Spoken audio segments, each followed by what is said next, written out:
20-year-old tax researcher Nicole Alligood is suing the father of her child, mechanic Jeff Frazier, for unpaid child care expenses and medical bills.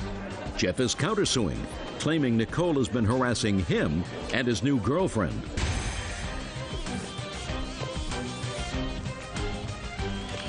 Yeah, this is case number 355 on the calendar in the matter of Alligood versus Frazier.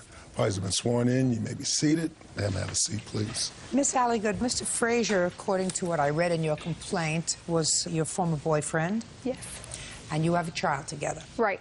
You also lived together for a period of time? Correct. And it is your claim that after you decided to separate, you had an agreement with him that he would share all of the child care expenses with you? Right. And he did so for a while and then stopped? Correct. Now, he has never been adjudicated the father of this child in any court, so you do have an appointment, according to your complaint, in the family court to have an order of support entered. Correct. But he has not paid you in some time, and you want him to pay what he promised to pay, which is half the child's expenses. Correct. Mr. Frazier says that he tried to do the right thing, that you did have an agreement with him. Yes, ma'am. And the agreement was that he would split right down the middle child's expenses. He did do that for a while, but then he says that you stopped letting him see his daughter, and that also was part of the agreement, that he was going to see the child a certain number of days. You stopped letting him visit the days he was supposed to. He stopped paying. When you start letting him visit, he'll start paying. Yes, ma'am. And he is counterclaiming because he says that you're angry that he's got a new girlfriend and you've been harassing him. That's not true. Going to find out. When did you live together, Miss Alligood? I moved in about July of '02. And how long did you stay together? We were off and on for till May of '04. When was the baby born? March of '03. Now let's get to this agreement that you had with regard to support. Okay. You do understand, Miss Alligood, that until Mr. Frazier is legally declared the father of this child, he doesn't have any legal responsibility. The only way he does have a legal obligation is if the two of you made a contract. Okay. And that contract can be a verbal contract, that after you separated, he would pay half, which according to both of you, he did. Okay. The issue is whether you breached the contract by not letting him see his daughter, because that was also, according to both of you, one of the terms of the oral contract. He got to visit, spend a certain amount of time with his daughter, and he was going to pay half of her support. He says you stopped letting him see her. Why did you do that? Every time I called over there to speak to her, he always had friends over. They were drinking. I didn't want my daughter in that environment. I know when we were together, he was drinking every night, and when I left, he was always drinking. So, Miss Alligood, when you made this arrangement with him to visit, according to you, when he lived with you, he drank every night. Right, but when she went over there, I never seen him really drink toward the beginning, and then all of a sudden he started hanging out with his friends again, and he was always drinking, and I didn't like my daughter around that environment. So now what you're saying is, when he was living with you, he was drinking. Right. But then when he left you, he stopped drinking. No, he wasn't and then drinking he started as much. again. He wasn't drinking as much. Something doesn't sound right, my dear. When did the new girlfriend come into the picture? About 2.5 months ago, Your Honor. And when did the visiting stop? About 2 months ago, Your Honor. That's not true. Yes, it it was is. only 4 weeks ago. I have proof. It was only about 4 weeks ago. 4 weeks ago was what? When I found out that he was trying to get full custody of her. Oh, there you go. And I assume, Miss Alligood, that that is going to be entertained by the court, who is going to be the primary physical caregiver for this child. Is that what's before the family court? I haven't even went that far yet, Your Honor. The only thing I've did so far, I actually went down and put myself on child support. I done filed the paperwork for it and to put You don't myself have to show on me that. papers. Did you have an oral contract that provided he would take care of half the child's expenses? Right. And he would see the child half the time? Right. And you stopped him from seeing the child half the time? Right. So he stopped paying support? Mm-hmm. That's it. Now, a court's going to have to decide, once there is an order of affiliation, an order of support, and who's going to have custody and who's going to have visitation. He would have continued to pay you, which he had been doing since you separated, if you hadn't terminated his visitation. Can't do that. Now, You want to tell me about the harassment? Okay, on 6/19/04, I was having a get-together with some friends at my house, and Miss Alligood decided to come to my house, and I told her to leave. She refused to leave. I went back inside. She was outside blowing the horn constantly, just blowing it, blowing it, blowing it. I go out front to tell her to leave. Where was the baby? She wasn't with her at the moment. She was left her at somewhere. I don't know where she left her at. She was with you. So she kept blowing the horn. I come out there and, would you please leave? That's when she proceeded to ask me who's in the house. I said, it's not your business who's in my house. You don't live here anymore. So then that's when she proceeded to say, oh, is that somebody you're doing? She didn't say it that way. I said, yeah, Nicole, it is. And by then, that's when she opened her door and shoved it against me and hit me in my knee real bad. Then sheriff was sitting in the park across from where we were. Right when she did that, the sheriff comes up, asked what was going on, and I told her. She asked me, do I want to put a trespassing warrant against Nicole? I said, yes, I do. So she wrote her a trespassing warrant. Told her not to come back. Yes, ma'am. And as she had Nicole sign that, Nicole balled it up and threw it on the ground and left. Why did you go over there on the 19th? I went to go pick up my child. I don't believe that, because if that's the case, then the police would not have indicated that you were not to return to the property. If you've been over there and said, he has my child, he is not legally the father of this child, there's something going on in that house, the sheriff would not have issued you this trespass warrant. I did say that. And the lady told him to go in there and get the baby, get all her stuff, and put her in her car. And Jeff, you can't say that she was over there, because she was, and then you scratched me, and then... That's why I drank, Your Honor. Judge Judy continues in a moment. You don't take care of your children, Mr. Frazier, if you're not there to raise them. You have to find some other use for your organ. And later today, I turned around and there's a pit bull just charging towards me from about 150 feet away. It was very aggressive, very dominant posture. Quite frankly, I was terrified. real cases, real people. Judge Judy. Nicole Alligood says the father of her child, Jeff Frazier, owes for child care expenses. Jeff claims Nicole won't let him see his daughter. Why did you go over there? I went over to pick up my listen to me. child. Were you supposed to? Is that what? Yes. Shh. What time was it that you went over there? It was like 8:30, 9 o'clock somewhere. At night? Yes. And why were you going there at 8:30 at 9 o'clock at night to pick up the child? Because it was my night to have her. It was my night, my weekend, and he wasn't returning her. He wanted her to spend time with his friends, and when I called him to ask him if I can come pick her up, he said, that's fine, whatever, and hung up the phone on me. So I went over there to pick up my child. I pulled up, I beeped the horn for him to bring her out, and he said he's not bringing her out because she's sleeping. Well, why didn't you tell me that over the phone is what I said. Okay. And he said, I never told you to come over here. And I was like, that's not what you just told me on the phone. I'm here to pick up my child, now go in and get her. Just a second. Are you telling me that that was your night to have the child? Or is this something that you decided that you wanted to do because you felt as if he was having a party in his house? No, it was my night. When we normally switch her, it's in the evening, 7:30, 8 o'clock, 9 o'clock at night, sometimes in the morning on weekends. What day of the week was this? A Friday. Was it supposed to be her weekend? No, ma'am. She kept calling my house, Your Honor, aggravating me because she knew I had a get-together going on. Where was the baby? She was sleeping at the time. So then you didn't tell me the truth before, sir. Yeah, I forgot that was true, that I did have her at my house. I forgot about that, and that's why she came over after I hung up on her, and I told her that she was sleeping. She showed up anyway. She is correct on that, Your Honor. All right, so incident number one, that's in her favor. She was supposed to come over. You expected her to come over. What's next? Okay.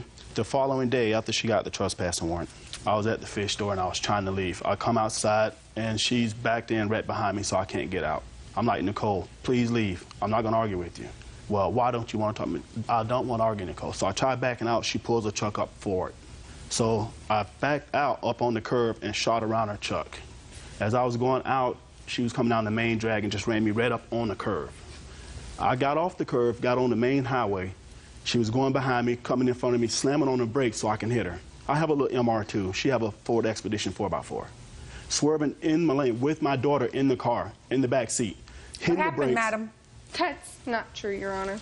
I remember the next day I was with a friend of mine the whole day, and a friend of mine took pictures of my neck where he had scratched me from the night before. I'm past the night before. I'm at the fish store. I never went to the fish store. Do you have a police report? He did not write a report because she was not there at the time. What's she was not next? there. That's it. Okay. Listen, you can't bother him. It's not good for you. It's not good for your daughter. Got to put a period. Got to make peace with him and move on. I'm not making a judgment as to whether or not you followed him on the 20th of June, the day after this incident. You probably did. But I'm certainly not going to make a big deal about it because I don't think it is a big deal. I think what you have to do is you have to stop. He's got a new girlfriend. He's got a new life. He's got, according to you, a whole bunch of other children that he had before he met you, right? Right. How many? There's 4 that's older than mine and 1 that's younger. So that you knew he had a track record. I only knew 2. 2 was enough.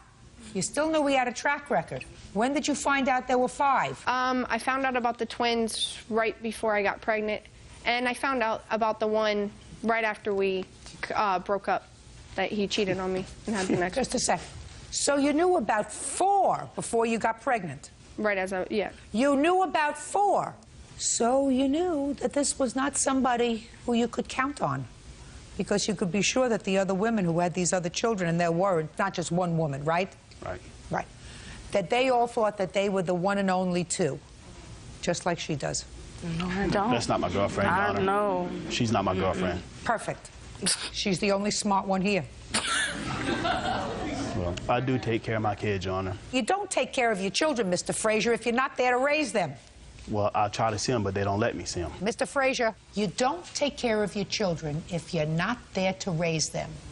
You don't seed like you're a bee. You pollinate flowers and then move on. That's not being a father. Yeah, Do I make myself clear, sir? You have to find some other use for your organ. Your counterclaim, Mr. Frazier, is dismissed. No problem. That's all. Parties are excused. You may step out. The upsetting part that I can't see my daughter when I want to like it used to be. He's not going to have a relationship with his daughter because he's going to choose not to. What the future holds now, I don't know. I actually would like to have a kind of open relationship to where if he wants his child, he can come get her, but I don't think it's going to happen. And now the next case. All parties in the matter of Dinatelli versus Simonson, step forward, please. Engineer J. Dinatelli is suing fellow dog owners, 23-year-old Jessica Simonson and her father, Eric Simonson, for injuries to his hand and legs. Jay says he suffered leash burns when Jessica's pit bull attacked his dogs. Husband and wife? Father-daughter. Father-daughter. Never can tell. It's Hollywood. Whose dog is it? He was mine. What kind of dog was he? Staffordshire Terrier. That's a pit bull. Yes, ma'am. And how long did you have him? 2 years.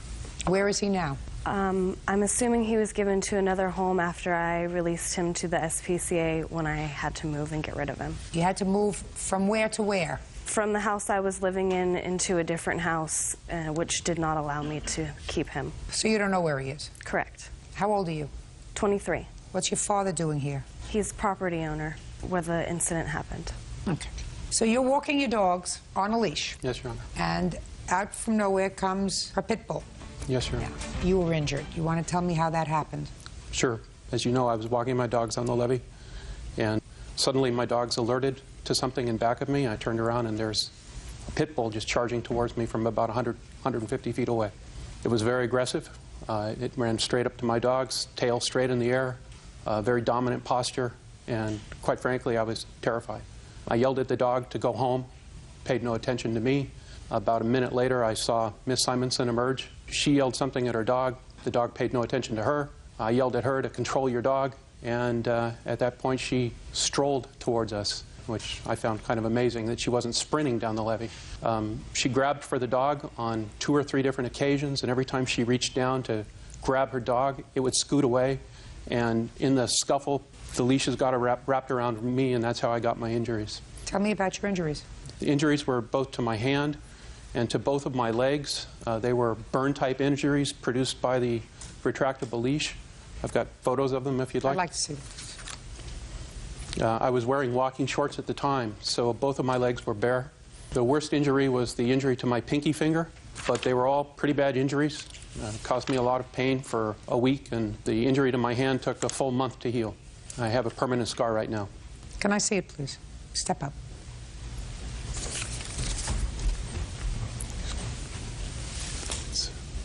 I see it. There. Right here. Yes. Okay, thank you.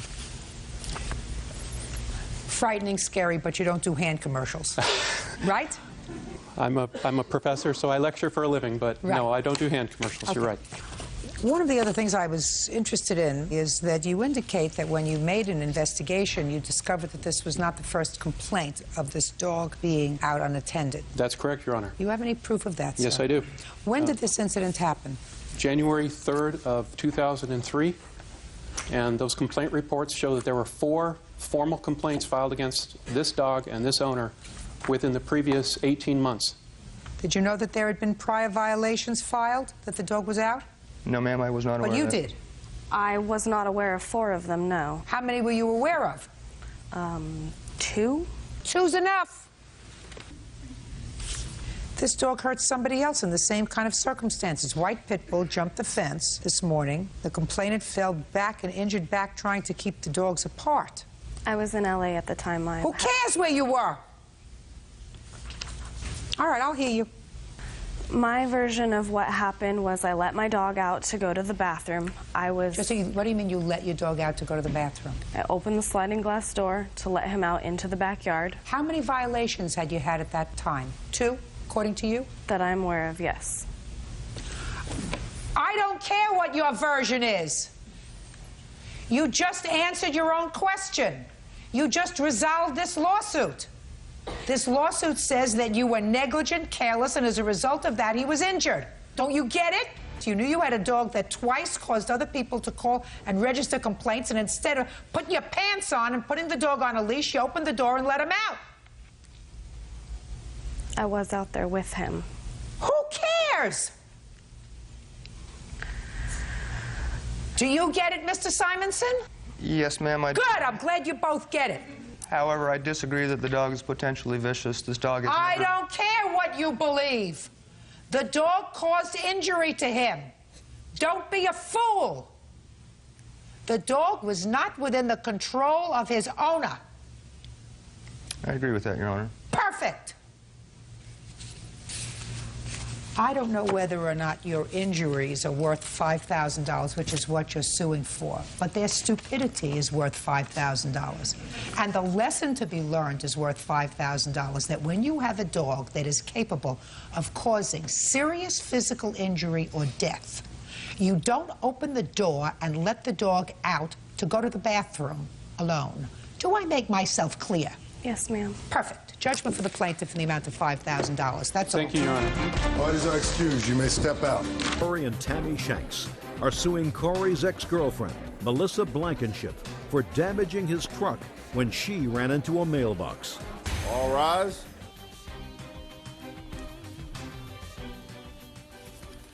This is case number 44 on the calendar in the matter of Shanks versus Blankenship. Parties have been sworn in. You may be seated, ma'am. Have a seat, please. Mr. Shanks, this lady is your former wife, is that correct? Yes, ma'am. But you are now back together and trying to reconcile. Yes, ma'am. And Miss Blankenship was your girlfriend Yes, ma'am.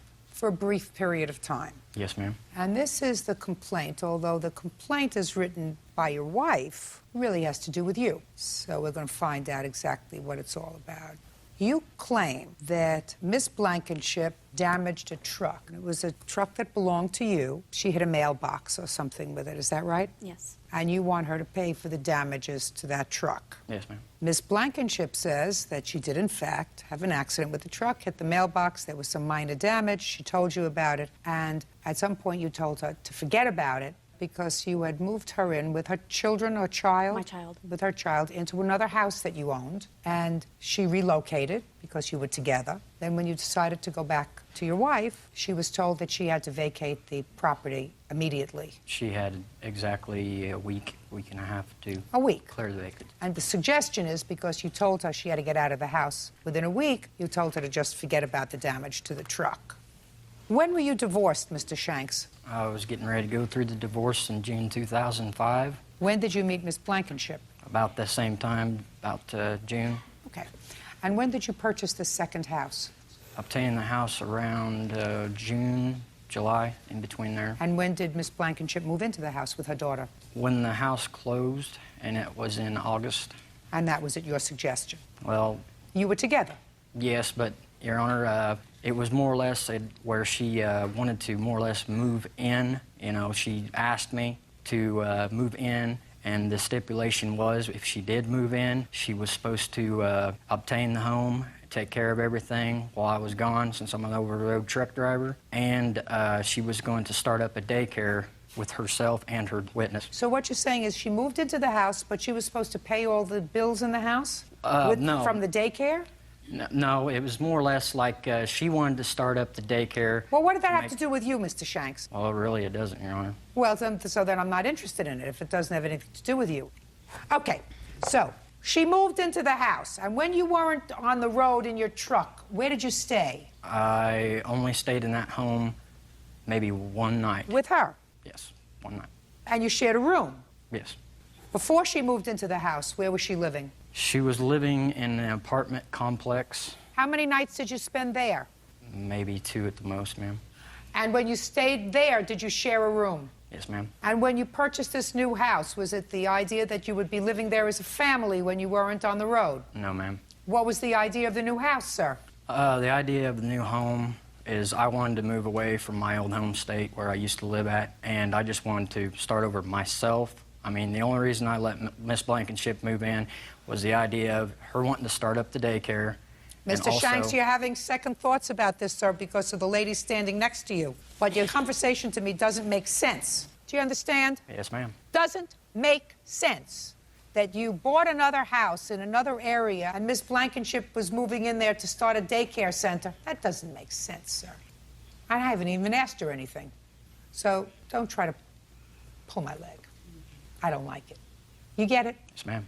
If you had second thoughts about Miss Blankenship and your relationship and you wanted to go home to your wife, that's fine. But don't lie.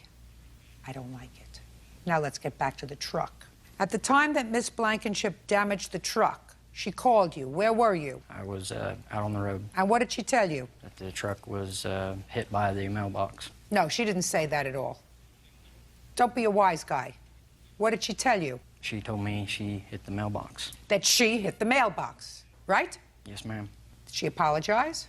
Yes, she was very apologetic to it, yes. Now, at that time, had you gone back to your wife yet? No. Did you tell her that you were thinking about going back to your wife? No. Had you told her that she had to move her property out? I told her, when I told her to move out the property, and this is going to bring up the daycare again, that she wasn't getting the daycare going and the home wasn't being taken care of. When she used your truck, what was she using it for? In the moving process, I think. So you were told her to move, in or out? It was, I'm pretty sure it was in, ma'am. Were you moving in or out when you were using the truck? Actually, when I wrecked the truck, he was in town. He asked me to go get jumper cables, I think it was, so he could get his truck jumped because the batteries went dead. So he was in town. Where was he in town? He was over by the apartment complex that I used to live at, and I had already moved into the home. Okay. So that was sometime in August? Yes. Now, after you had this problem with the truck, you went into a mailbox. Right. Did he ever spend the night with you in the house again? Yes. How many times? I think he was there one more night, and then he left. After the damage to the truck? After the damage to the pickup. Now, did you see the damage to the truck, Mr. Shanks? Yes, ma'am. Where was the truck when you saw it? I'm pretty sure it was at the apartment complex, ma'am. Apartment complex or the house? I think it was at the apartment complex. So it was drivable? Yes, it was drivable. Tell me the circumstances surrounding your seeing it at the apartment complex, sir. I was, What were you doing there? What were you doing there? I would think I was getting ready to leave, but I can't recollect it, you know? I mean, Getting ready to leave what? in the truck, in my semi. You mean getting ready to leave her apartment? Yes, the semi was parked at the apartment. At her apartment? Mm-hmm. Now, what did you say to Miss Blankenship, sir, when she told you that she had had this accident with the truck, and you saw the truck, right? Yes, ma'am. What'd you say? I told her, I said, it needs to be replaced, you need to get it fixed, and it needs to be done. I mean, I was really upset about my truck being wrecked. Well, it wasn't wrecked, sir, because you said you saw it at the apartment complex. So it wasn't wrecked, it was drivable. Yes, it was drivable, but the way them Dodges are set up and everything, they've got plastic and little sheet metal and all that stuff on them anymore, and just hitting the mailbox did do a lot of damage to the front of that truck. I mean, it's very noticeable. You want to show me a picture of it, sir? Yes, ma'am. There's also pictures of the mailbox post and at the house where the mailbox sits.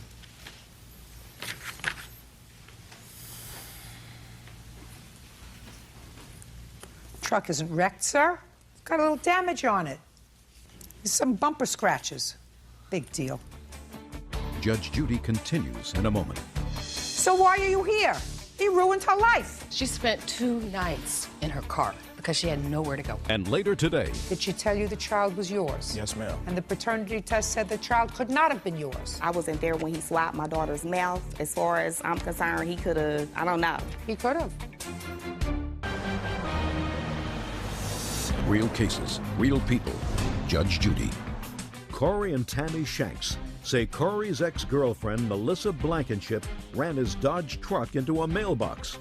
Melissa is countersuing for the return of furniture. You see what your problem is, sir?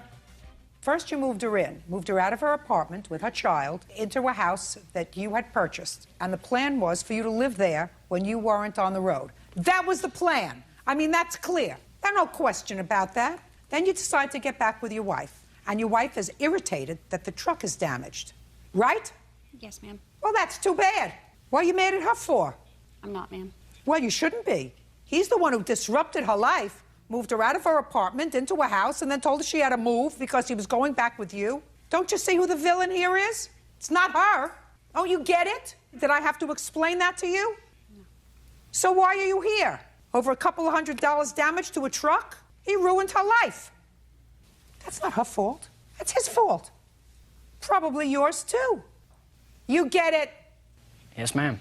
I believe her when she says that the reason she was moving your truck was because you asked her to go get jumper cables with your truck. I can't remember that far back, Your Honor. Well, if you can't remember, she does. I know the truck was driven without my permission. That's not true. If you asked her to go get jumper cables, she used your truck. She was living in your house. You were sleeping with her. You had an intimate relationship. Get over it. You made a mistake. And grow up. Now, what stuff did she leave behind in the house? I've got pictures of the furniture.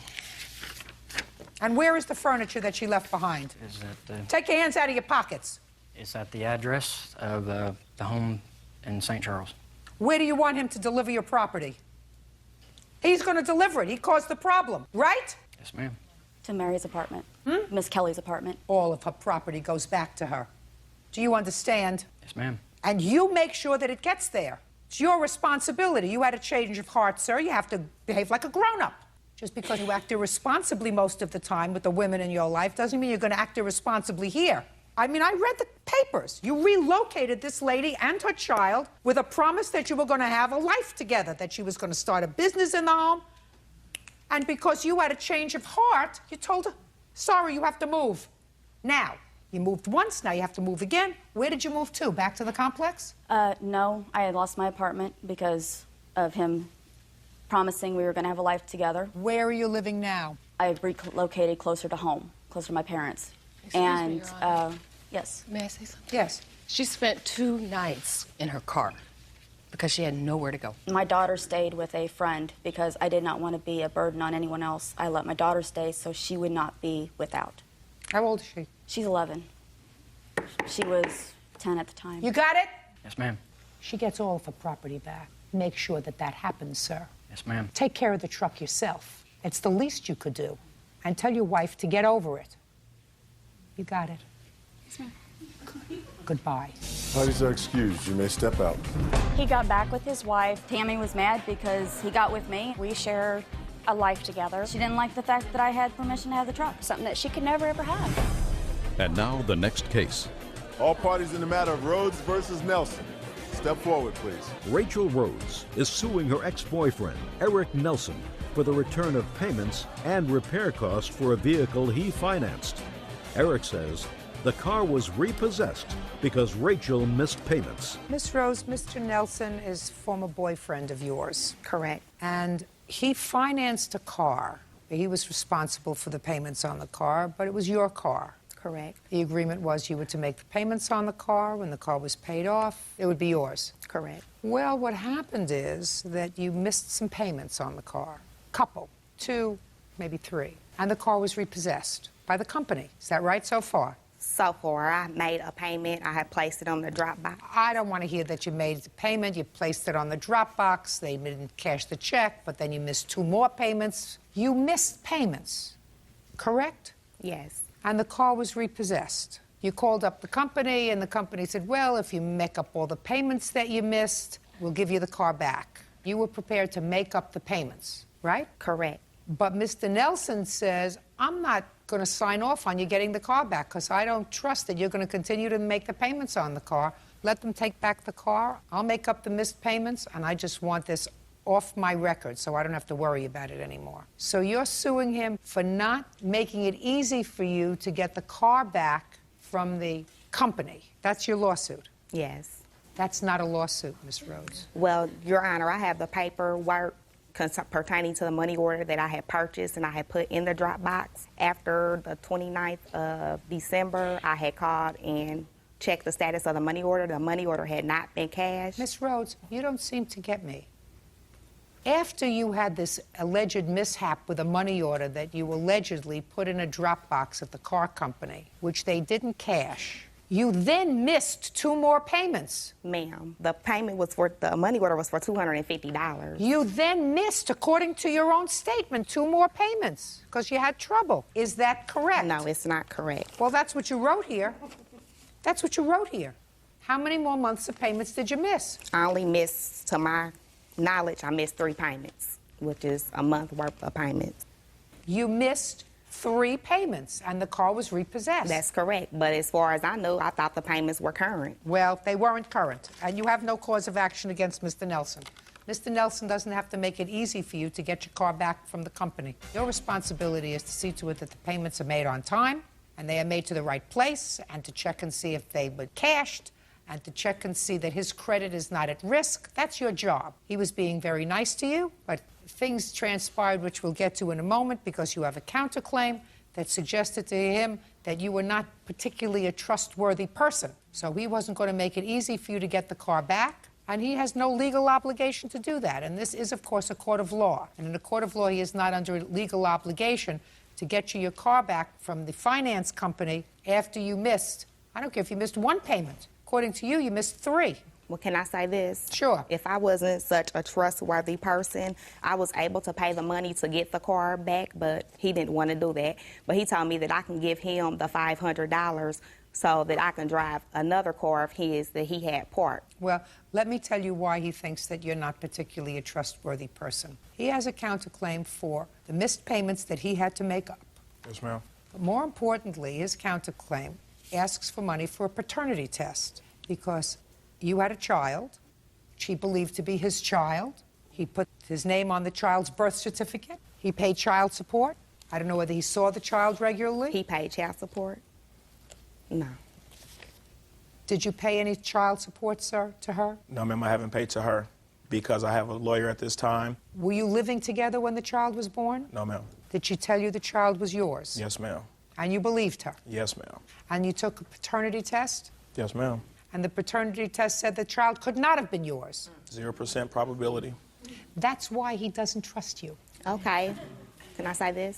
Yes. He took a paternity test. I didn't know nothing about the paternity test. I wasn't there when he swabbed my daughter's mouth. I don't know. I mean, as far as I'm concerned, he could have, I don't know. He could have, but I think you certainly have to go to court to find out. Have you been to court yet? Yes, we've been to court. And what happened when you went to court? We went to court, and by him signing the paternity affidavit, they stated that if it is his child or if it's not his child, that he needs to pay child support.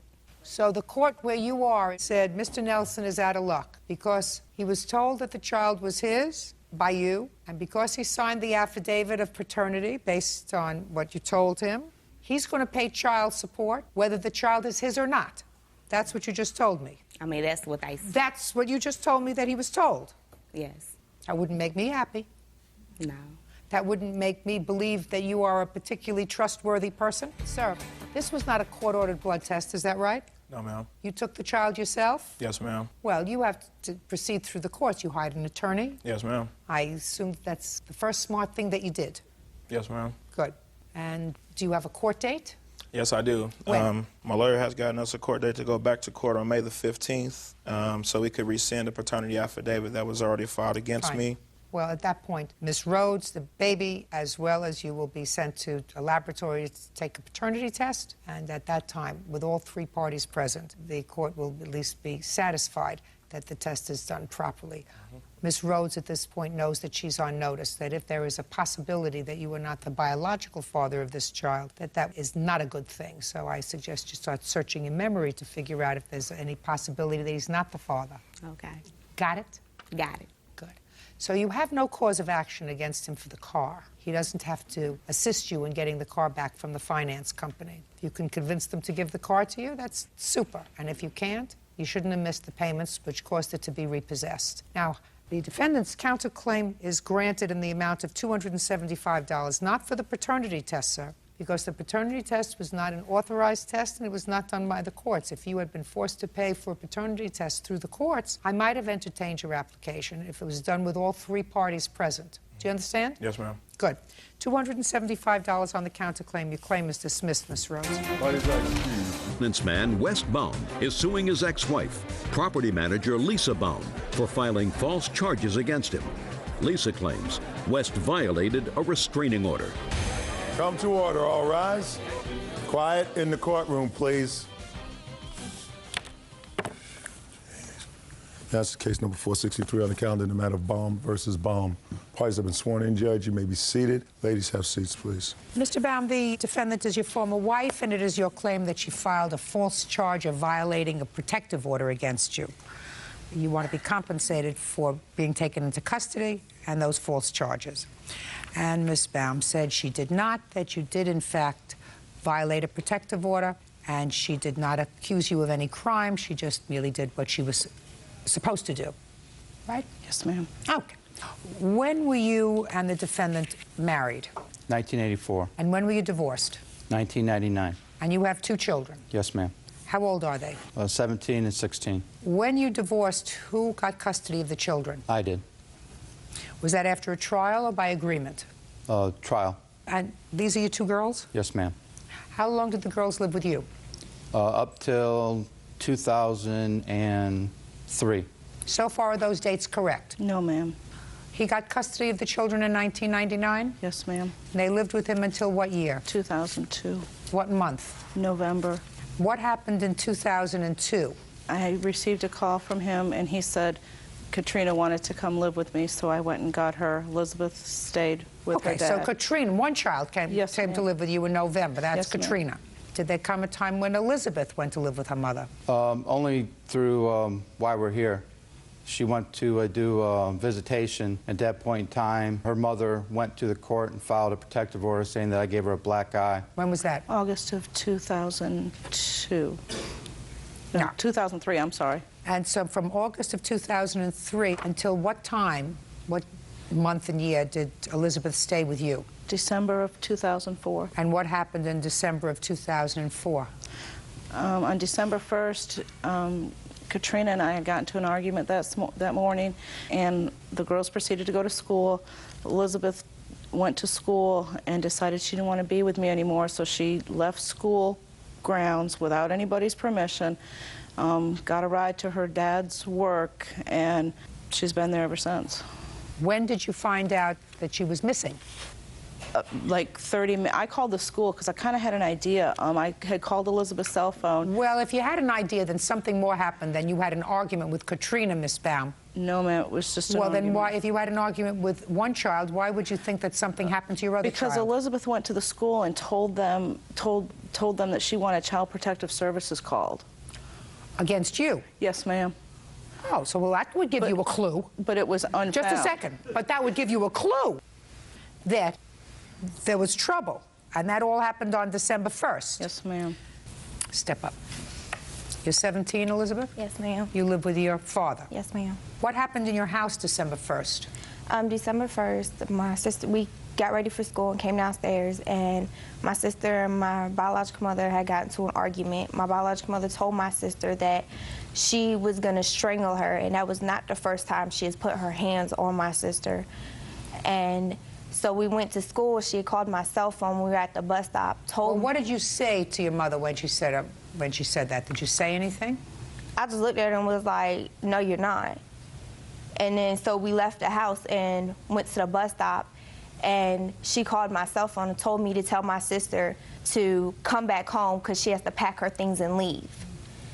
Then we got on the bus, and she called my cell phone back, and Katie was on the bus with me. She didn't go home, so she was like, I'm coming to pick her up from school to bring her back home to pack her things and leave.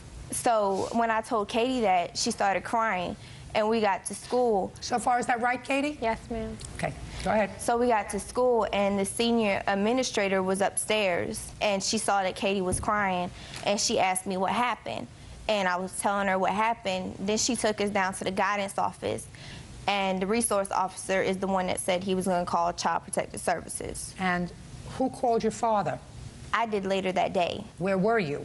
It was right after 3rd block, and... You mean in school? Right.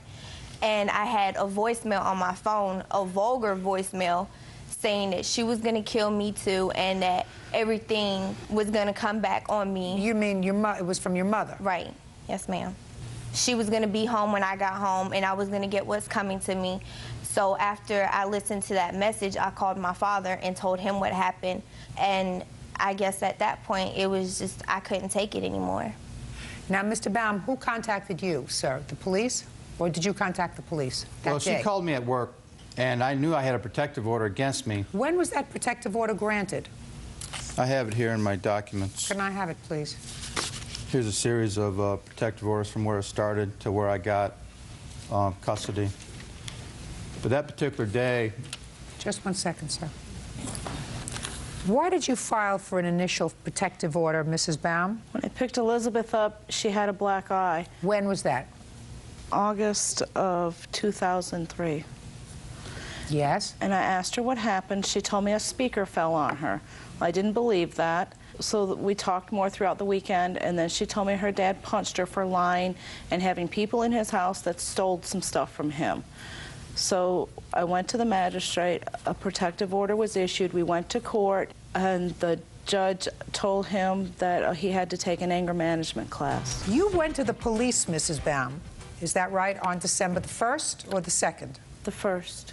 And do you have the application that you filled out for the violation of the protective order? There is no application. What did you tell the magistrate? I told the magistrate, I showed him a copy of the current protective order that says that he may have telephone contact with the children and physical contact that I approve.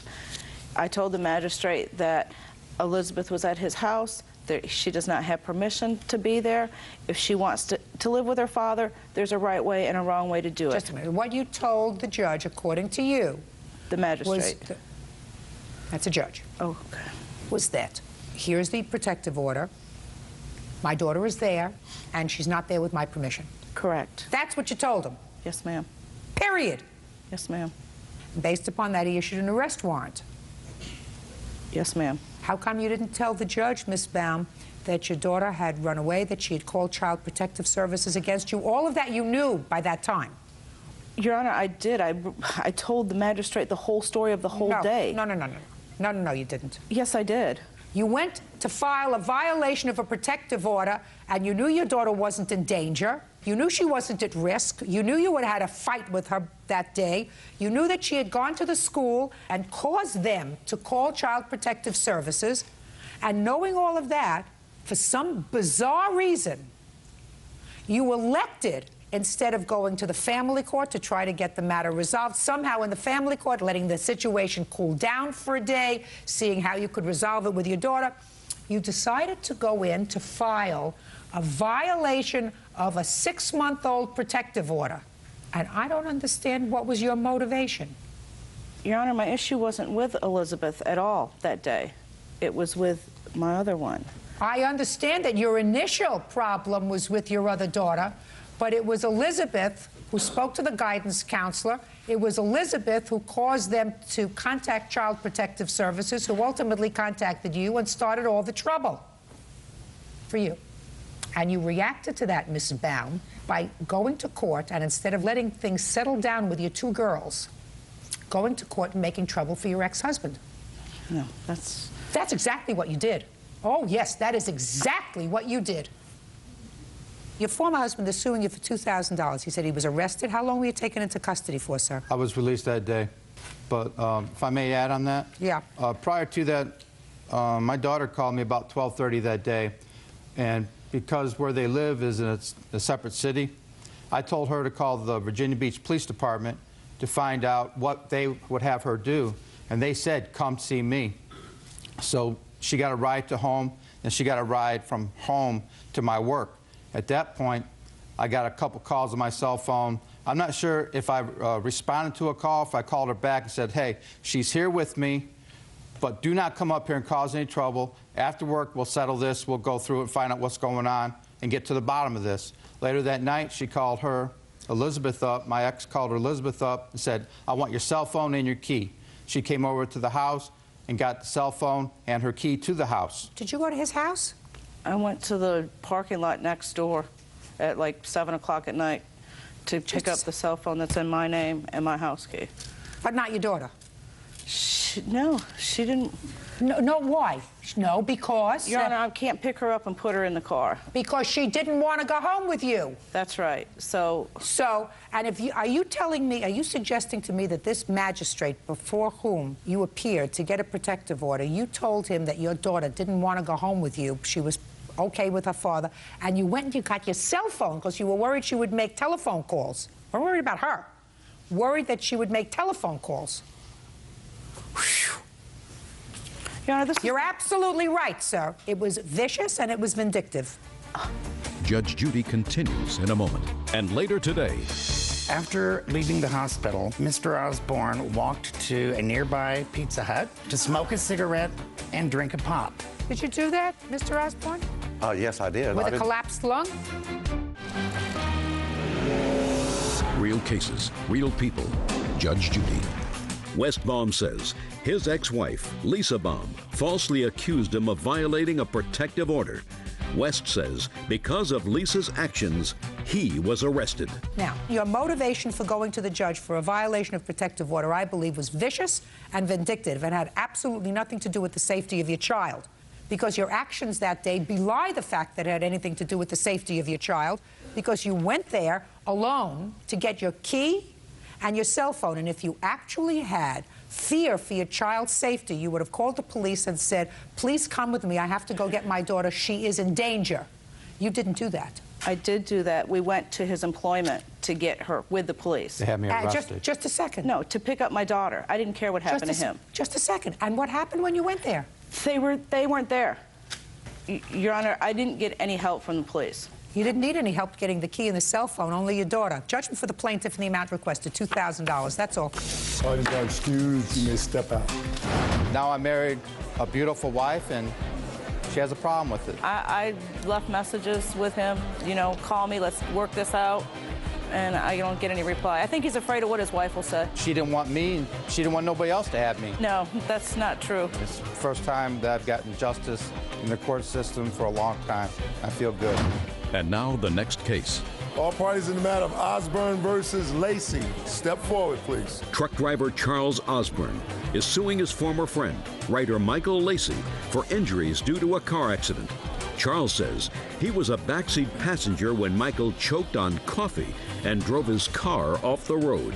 Mr. Osborne. Yes, ma'am. You were a passenger in a car that was being driven by Mr. Lacey, according to your complaint. I don't know where you gentlemen were on your way to, but you're going to tell me you were sitting in the back seat.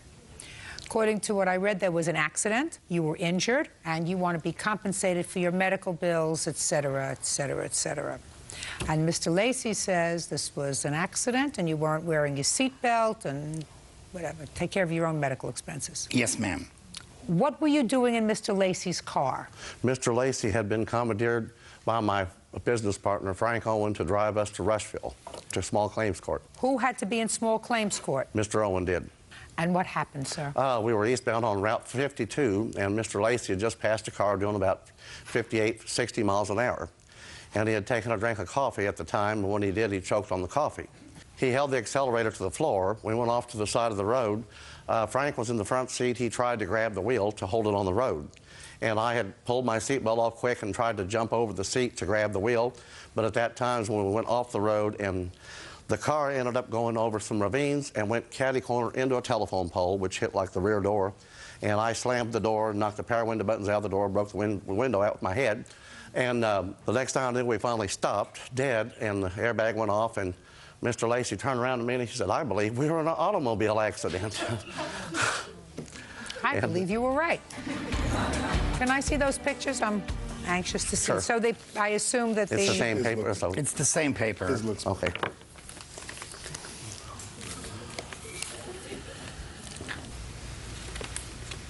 Can't believe I'm going to get paid for reading the paper. So this says that both passengers, both you and Mr. Owen, were taken to the hospital. Is that right? Yes.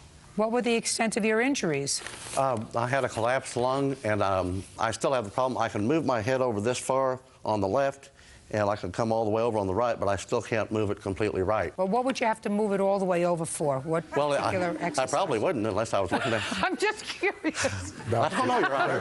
Wait. Doctor, it hurts when I do this. No, Don't I know. do that. No, I'm just curious. What is it in your life, in your work or social life or whatever, that would require you to go all the way over on you? Well, I'm a truck driver, and I have to lean my head out the window a lot of times to see the cars.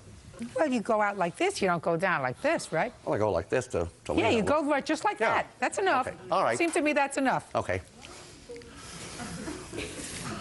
So you don't have any long-term disability. You had some short-term problems. Let me see that medical bills, please. Okay. And what the doctor had to say about you. Have an ambulance bill and the hospital bill and the doctor bill. Okay.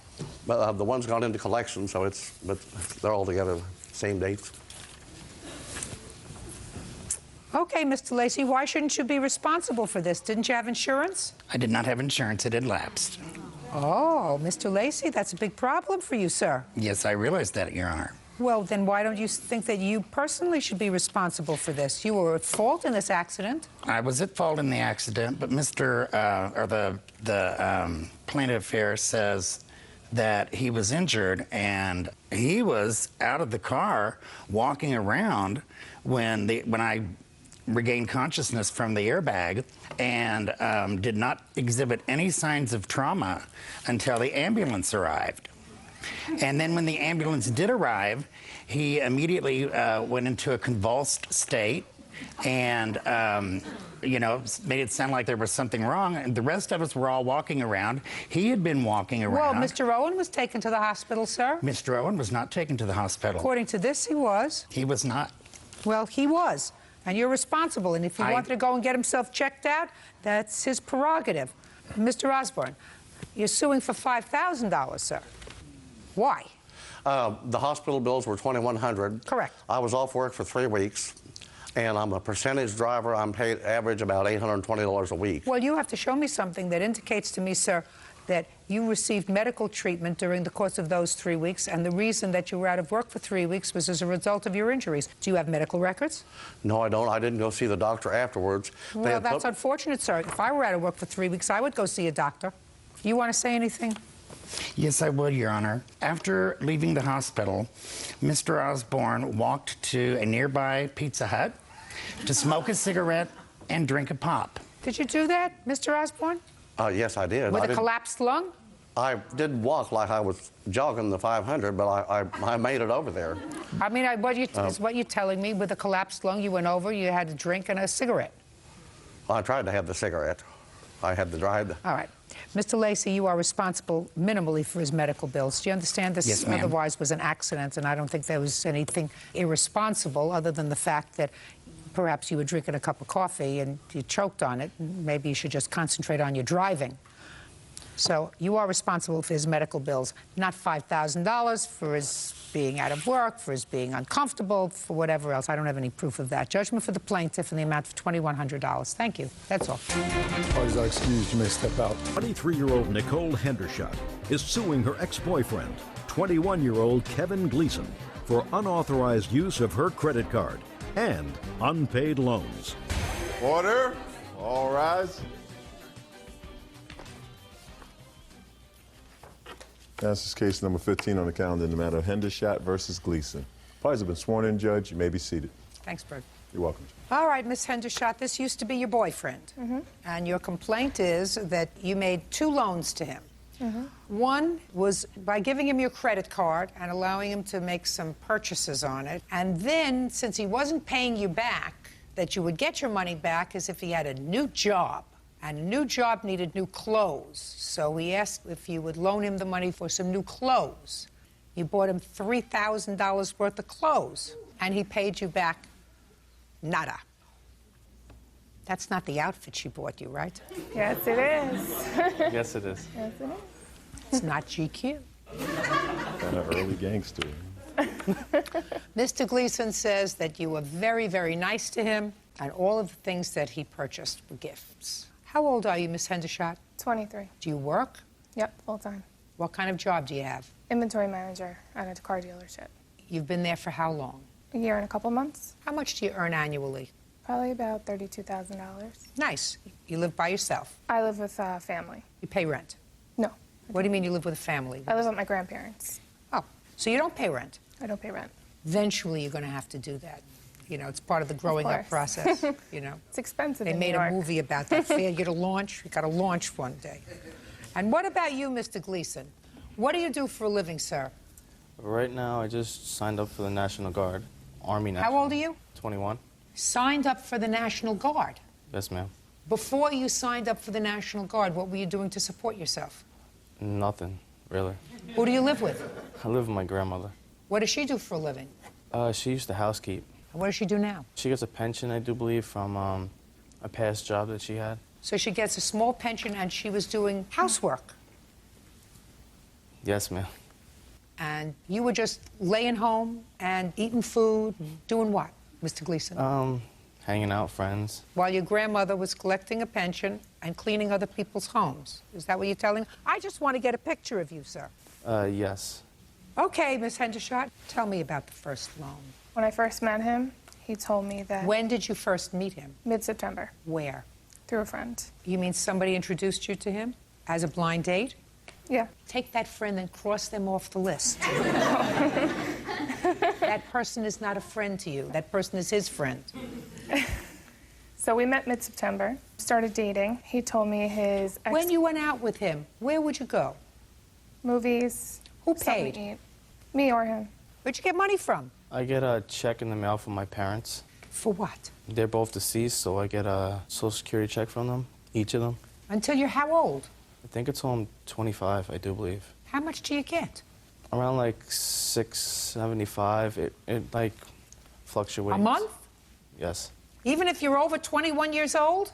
Yes, ma'am. And laying around your grandmother's house? Yes. This is some America.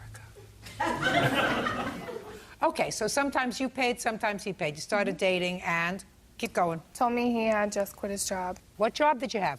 I worked at a Volkswagen dealer. Doing what? Off the books mechanic work, like filling up tires, making sure the cars were expected and all that. And how much did they pay you off the books for that? About like $20 a day. $20 a day? Clearly on his way up the corporate ladder. Quit his job, putting air in tires for $20 a day, and... Go ahead. He said he was in the military, so he was getting a check from that, but it was going into a bank account that he couldn't touch. He was in the military? That's what he told me. Go ahead. So he asked me if he can use my credit card for his cell phone bill. I said, okay. But what was wrong with his credit card? Well, he had bad credit because his ex-girlfriend had run up his credit cards while he was in Iraq, and now he has When bad were you credit. in Iraq, sir? Got me. What? Got me.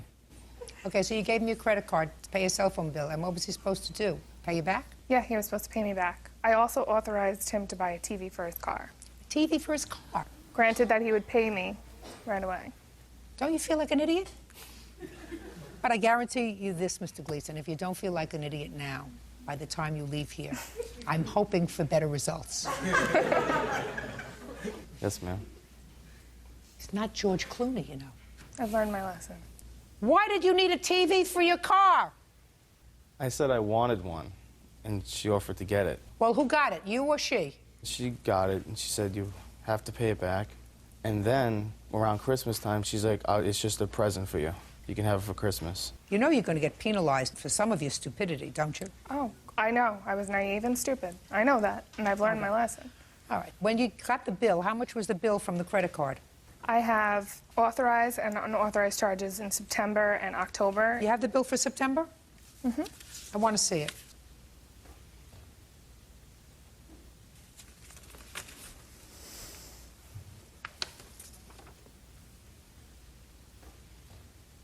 Okay. Now let me see October statement.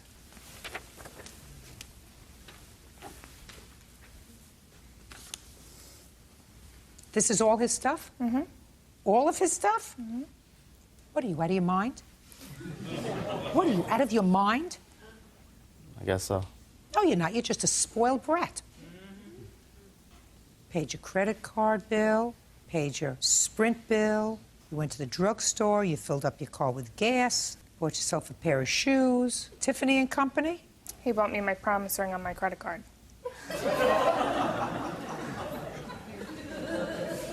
Who bought jeans?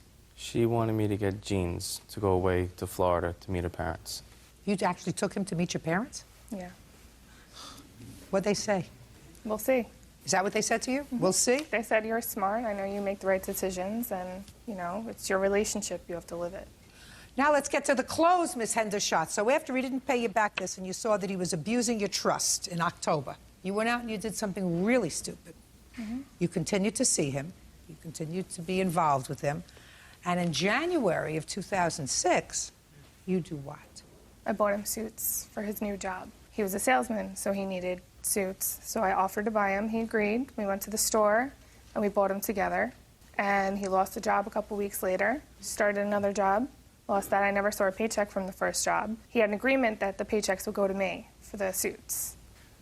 I never agreed to taking the suits. I never even wanted the suits. She just wanted me to be some white-collar business guy. I mean, we would go to stores and she'd offer to buy them, and I was like, I don't want them. And she'll sit there and pick a fight with me, so I'll just let her do whatever she wanted. What about this stuff, sir? These are your purchases. You had the card at that time.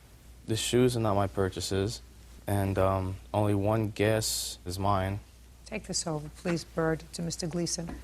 Have him look at that and tell me what he acknowledges. You see, Mr. Gleason, listen to me very carefully, sir. It's clear to me that there was only one card, and that one card, I believe, was in your possession. Now, understanding that, you may go through that bill and tell me what's not yours, but be prepared to be grilled, Mr. Gleason. Grilled, sautéed, and poached. Judge Judy continues in a moment. You're a user. You're using the federal government to support yourself. You're taking advantage of your grandmother, and you took advantage of this young lady. You are, Mr. Gleason, at this point in your life, a bum. And later today... Am I scaring you? Am I scaring you? No. That's too bad. I must try harder. Nicole Hendershot claims ex-boyfriend Kevin Gleason racked up over $6,000 on her credit card.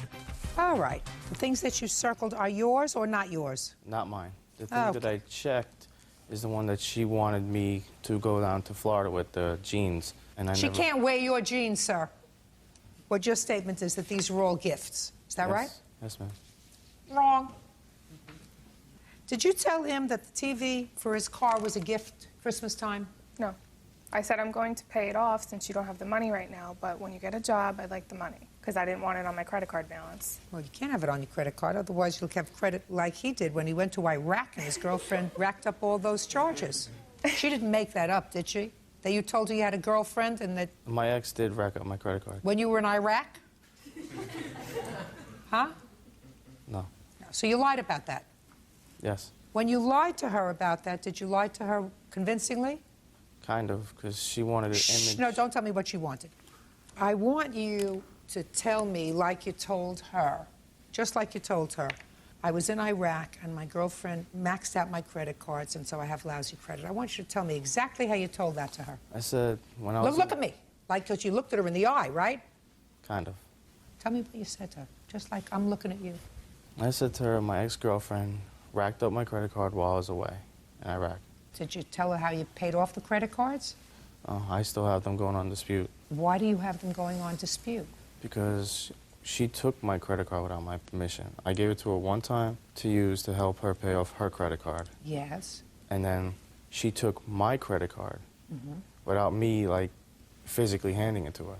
Right. And then I started getting bills in the mail. How'd you feel about that? I mean, it hurt, but... How badly did it hurt? 50%, I guess. 50%. If you had 100% of a brain, it probably would have hurt you 100%. Since you only have 50% of a brain, it only hurt you 50%. Now, when you got the first bill, did you confront your girlfriend? At the time, I tried to confront her, but she kept hanging up. Did you sue her? No. Did you call the police? I filed a report on it. You did? So you were really angry Yes, ma'am. because somebody took advantage of you. Yes, ma'am. Somebody took your credit card, somebody who you trusted, your girlfriend, and racked up a whole bunch of bills and ruined your young credit, right? Yes, ma'am. So what'd you feel? You had the right to do it to somebody else? No. Figure if a girl can do it to a guy can do it to a girl.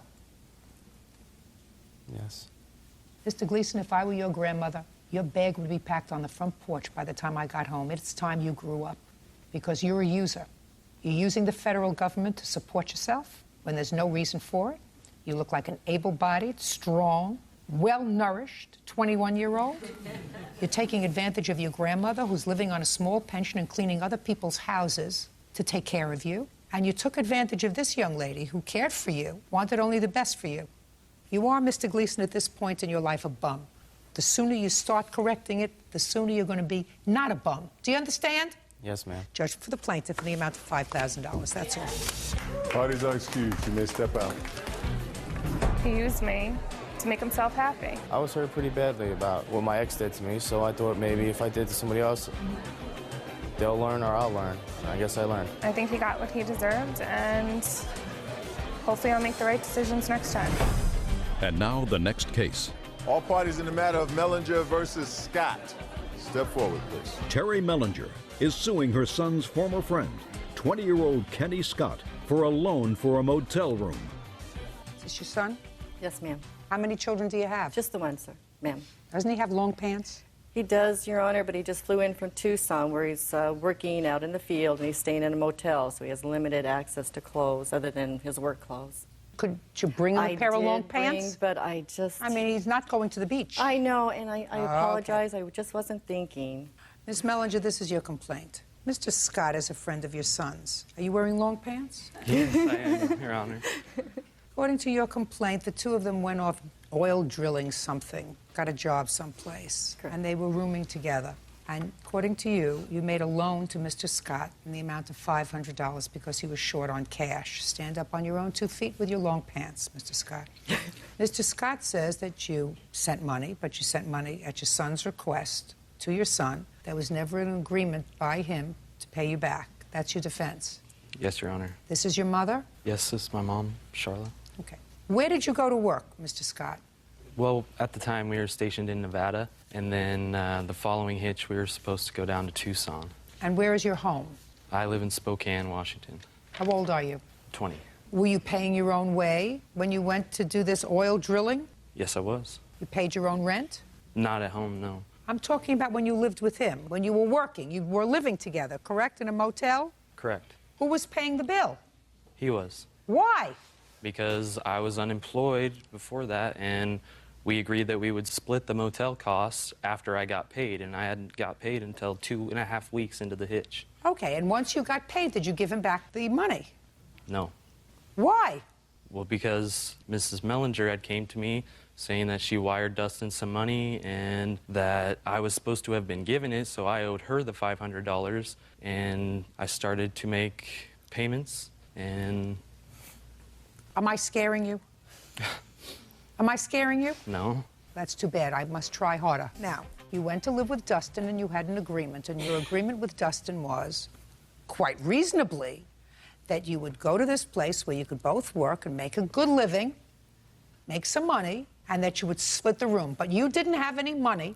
Right. So what Dustin does is he calls his mother and says, Mom, Kenny doesn't have any money. So I'm going to need some money to tide us over. We talked about this agreement before we even left town. I said, I'm going to be broke. I'm going to not have any food. I'm going to need some help. And? He didn't help me with food or anything. He just paid for the hotel room, gave me a place to sleep. Who paid the rest of the money? Your mother? My mom had wired me some money for How much did your mother wire you? No, don't look at her.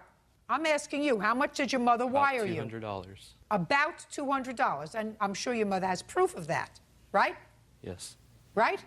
I Western Union the money and tried to get the receipt from them, and we didn't have time to get that. Baloney. How much was the motel room? Well, the first one we stayed at was a little higher price. How much was the hotel room? It's about $25 a night. And how many nights were you there? The first one we were there maybe about 4 or 5, and then we switched over because that hotel was run down. Stand up. No, I can't stand to look at your knees. Over here. $25 a night. What was the second room? Second room was the same. $25 a night, 25. And how many nights in total were you there? The second room? Both rooms. Both rooms. Dustin? Okay. The first hotel was about 5 days, and the second hotel about 21 days in the second hotel, something like that. So you worked a total of 26 days? Yes. $650 plus tax, right? So it probably comes to close to $800. Did you, in fact, give Dustin back $400? No, I didn't, Your Honor. Why not? Well, it was told to me that I owed his mother. I did not owe Dustin. You owed somebody for half the motel room. I realized that. So my question is, why didn't you pay it to either Dustin or his mother? I started to pay it to his mother. You did? She agreed that $100 a month would work, and I gave her $100 good. cash. Right. And next thing I knew, I had a letter in the mail saying we're going to court. Did he give you $100 in cash? Yes, ma'am, he did give me $100 in cash. Did you write 2 checks to Mrs. Mellinger Yes, I did. on an account that didn't have any money? Yes, Your Honor. Don't encourage him. When you have a debt in this world, you're supposed to repay it. You're not supposed to take money from strangers and then make them enemies by not paying them back. Do you understand? Yes, I do. The quickest way to lose a friend is to loan them money. I want you to remember that forever. Oh, well. If you're a good guy and you lend somebody money, you lend a friend money, there's only one thing that I know for certain. You're going to lose that friend and you're going to be the bad guy. That's a lesson your mother should have learned a long time ago. Your Honor, I've told Dustin that time and time again, but I am the guilty one here. Well, you're the guilty one. I Because didn't here's do a what I young man normally do. who has a mother. If he needed money, he should have called his mother. Right. Judgment for the plaintiff in the amount of $400. That's all. Parties are excused. You may step out. Retail worker Lamore Guberman is suing her ex-boyfriend, imaging consultant James Sutton, for his share of a cruise and for smashing her cell phone in a fit of anger. This is case number 399 on the calendar in the matter of Guberman versus Sutton.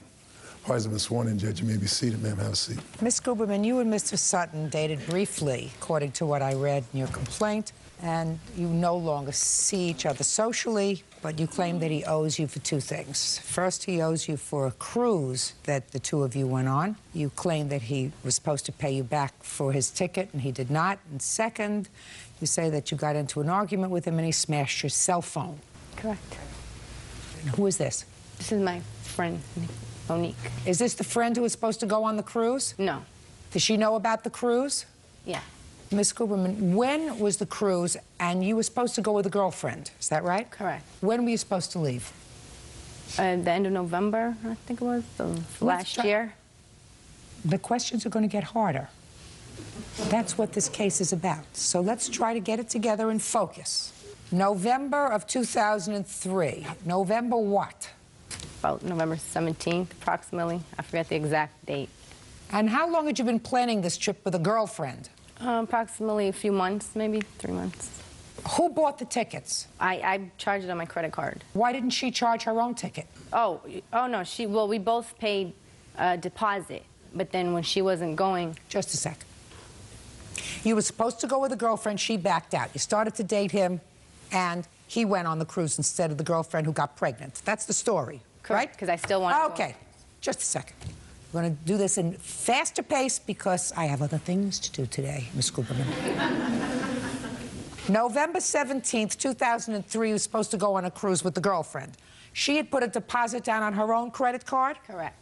How much of a deposit did she put down? $250. And how much was the whole cruise? $1,092 each. Now, how much had she paid towards the trip? The $250. Only? Only. She was going to lose that. Is that right? No, she didn't lose it. The cruise line, they credited her credit card back. And then they charged me the whole, the whole remaining balance for the cruise. When did you make that arrangement with them? When did she make that arrangement, sir? She's having difficulty. Do you remember? Well, actually, ma'am, first thing, good morning, ma'am. The cruise was November 30th, to tell you the truth. It wasn't November 17th. The cruise was November 30th. I met her in September. I spoke with her on the party line, which is a line that you chat with and you meet people. I don't care if you met her on a party line or J-dating. Okay. Mr. Sutton, when did she invite you to go on the trip? Well, a week after, like a week and a half after we met. In September. Yes. What did she tell you? She told me her friend was supposed to go on a cruise with her, and she bailed out. So she asked me, she was looking for a companion to go with her. And once we met, you know, we engaged in some sexual relationships. And, I'm not interested in that. Okay, I understand. And she said to me, she said, would you like to go on a cruise? At first, I was kind of reluctant to going because we had just met. And then I was like, all right, fine. Then she says, well, I'm just going to charge it on my credit card. And we went on a cruise. Did you discuss paying her back for it? Not at all, ma'am, Your Honor. Well, what happened after you went on this cruise on November 30th, sir? We were still talking in a friendship manner. Then we pretty much, you know, kind of went our own separate ways at that time because we both made an agreement to be friends before we even went on a cruise. Tell me about the agreement. Actually, when we met on the party line, the same day What? You said you had an agreement that you were going to be friends when you came back from the cruise. I don't know what This is before the cruise. That you were going to be friends? Yes. She said we made an agreement that we just rather be friends, that a relationship and that wouldn't work out. And that was before you went on the cruise? That was before we went on the cruise. How much before? 2 months before. Well, then why in the world would she pay for you? I don't know. I mean, that I don't understand. I mean, I can understand if she wanted you as her companion on the cruise and you had an intimate relationship and you were going to enjoy all of the activities together. Then I could understand her saying, listen, I want to have a date on this cruise. That's my insurance. But I don't understand it if the two of you really had parted ways in respect to being a boyfriend and a girlfriend and you were just going on as buddies. Well, it wasn't pretty much still as buddies. It was pretty much both of us were still in the air. There was still some fire there. It was still in the air. Some fire? Yes. Did you ever buy Miss Guberman anything? Well, I gave her a bracelet once. Did you? Was it a nice bracelet? Yes, it is, ma'am. You still have it, Miss Guberman? You're trying to think. No, I have it. It's broken. He said he found it. You found it? I did. I said, so did you ever buy her anything? Yes, I did. I bought her several things. Tell me. Some stuff for her birthday from Victoria's Secrets, like T-shirts, lotion. What else? When we went on the cruise, I bought her a couple dresses. Okay, that's nice. Did he do that? Yes, but the lotion he bought me, he took back and wrote on my car with it. So, you know, I don't have the lotion and the perfume he bought for my birthday. He took it back. Lamore Guberman says she met ex-boyfriend James Sutton on a party chat line. Lamore claims James owes for his share of a cruise and for smashing a cell phone. When you came back from the cruise, when did you ask him for money? Just whenever he had, I said, can I, you know, you pay me back when you have it. So he was making payments. Did he give you any money? Yes, $550 altogether. Is that right, sir? Not at all. Show me. He paid cash, but I just have, like I marked it on the calendar. So before going on the cruise, I think he gave me $100. And then on here, this is like where it's highlighted. I have how much he gave, all the payments that he gave me. So I would keep track of it.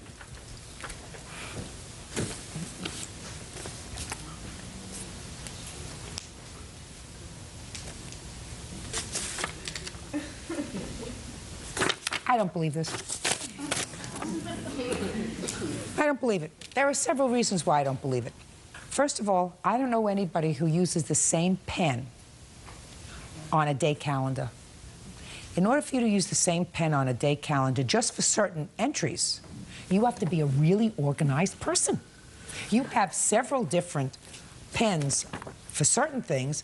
You have dark blue pen, you have a light blue pen, but for the money that you allege that he gave you, different weeks, different months, etc., you used the same pen.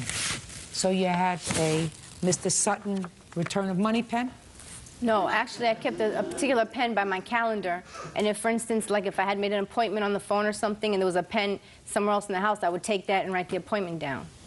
But that, I mean, I have similar pens, it's different, same color. Give this back to her.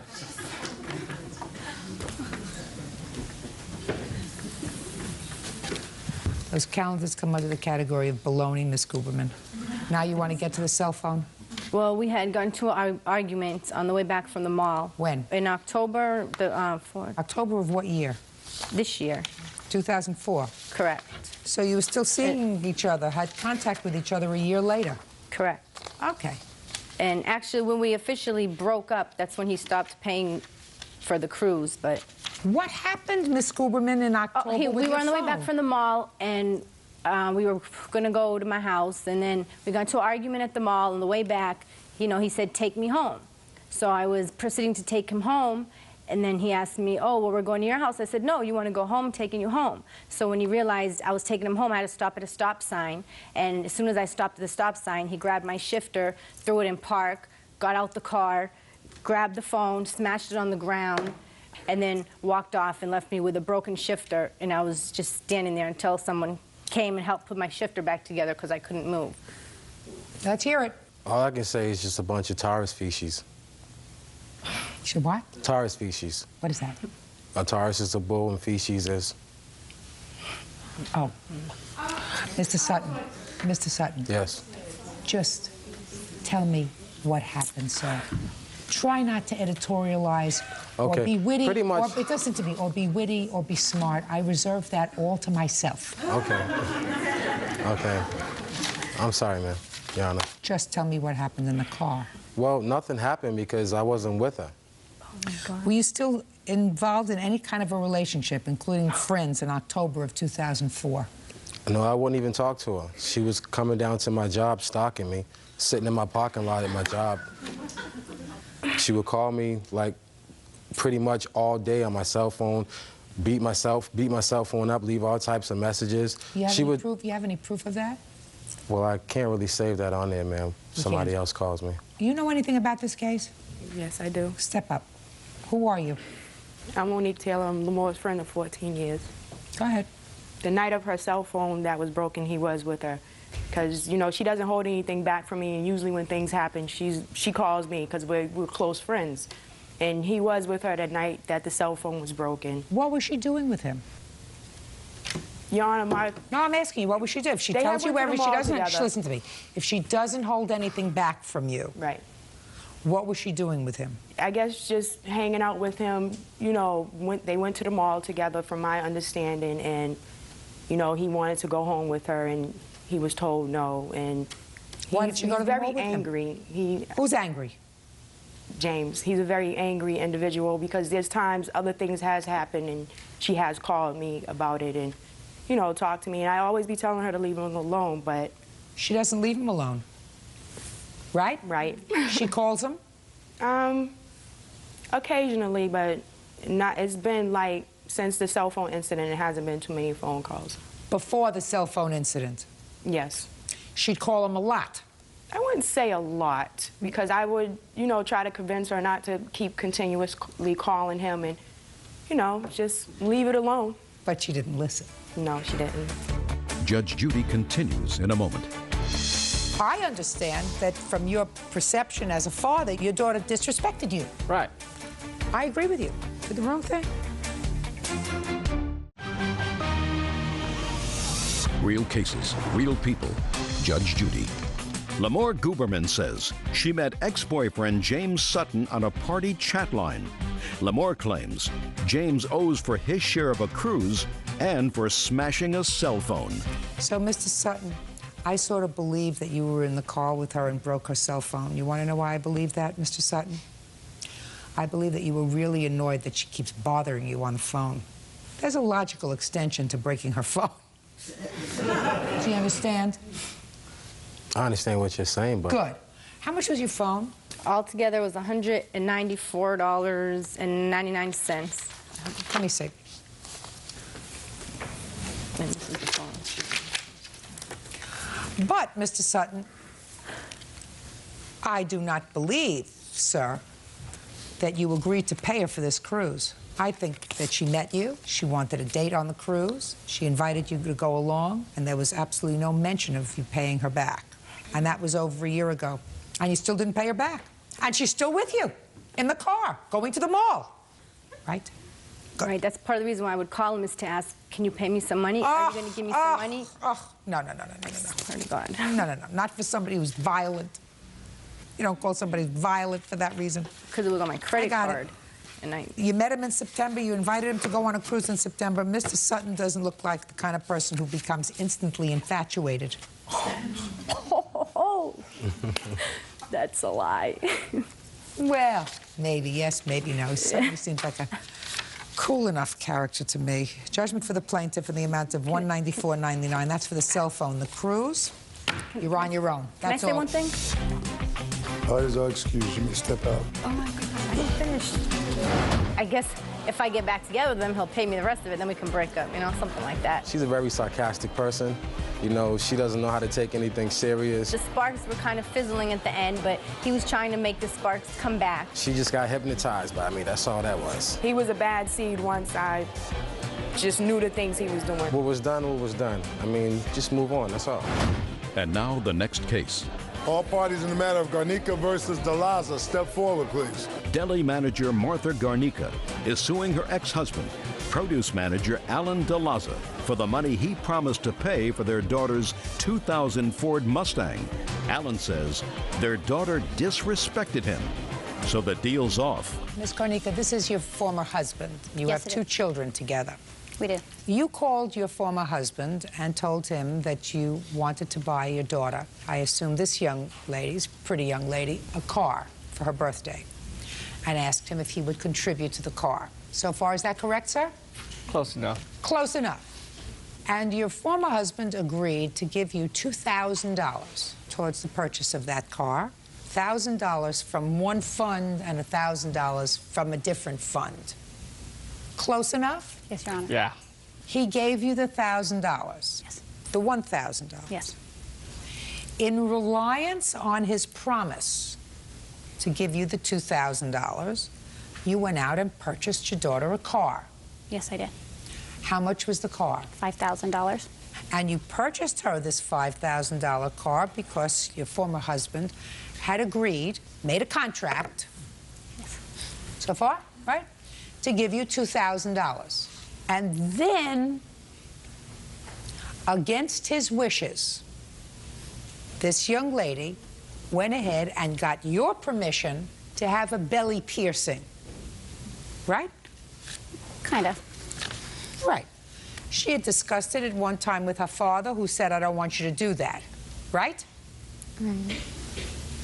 And you went and did it anyway. Yeah. I mean, the whole thing is stupid to begin with. Why anybody would want to pierce their belly button, I haven't a clue. Get stuck on your sweaters. I don't know why anybody would want to do that. But that's just an older person's perception of why young people pierce their bodies and say, look at me, look at me, look at me, I'm different.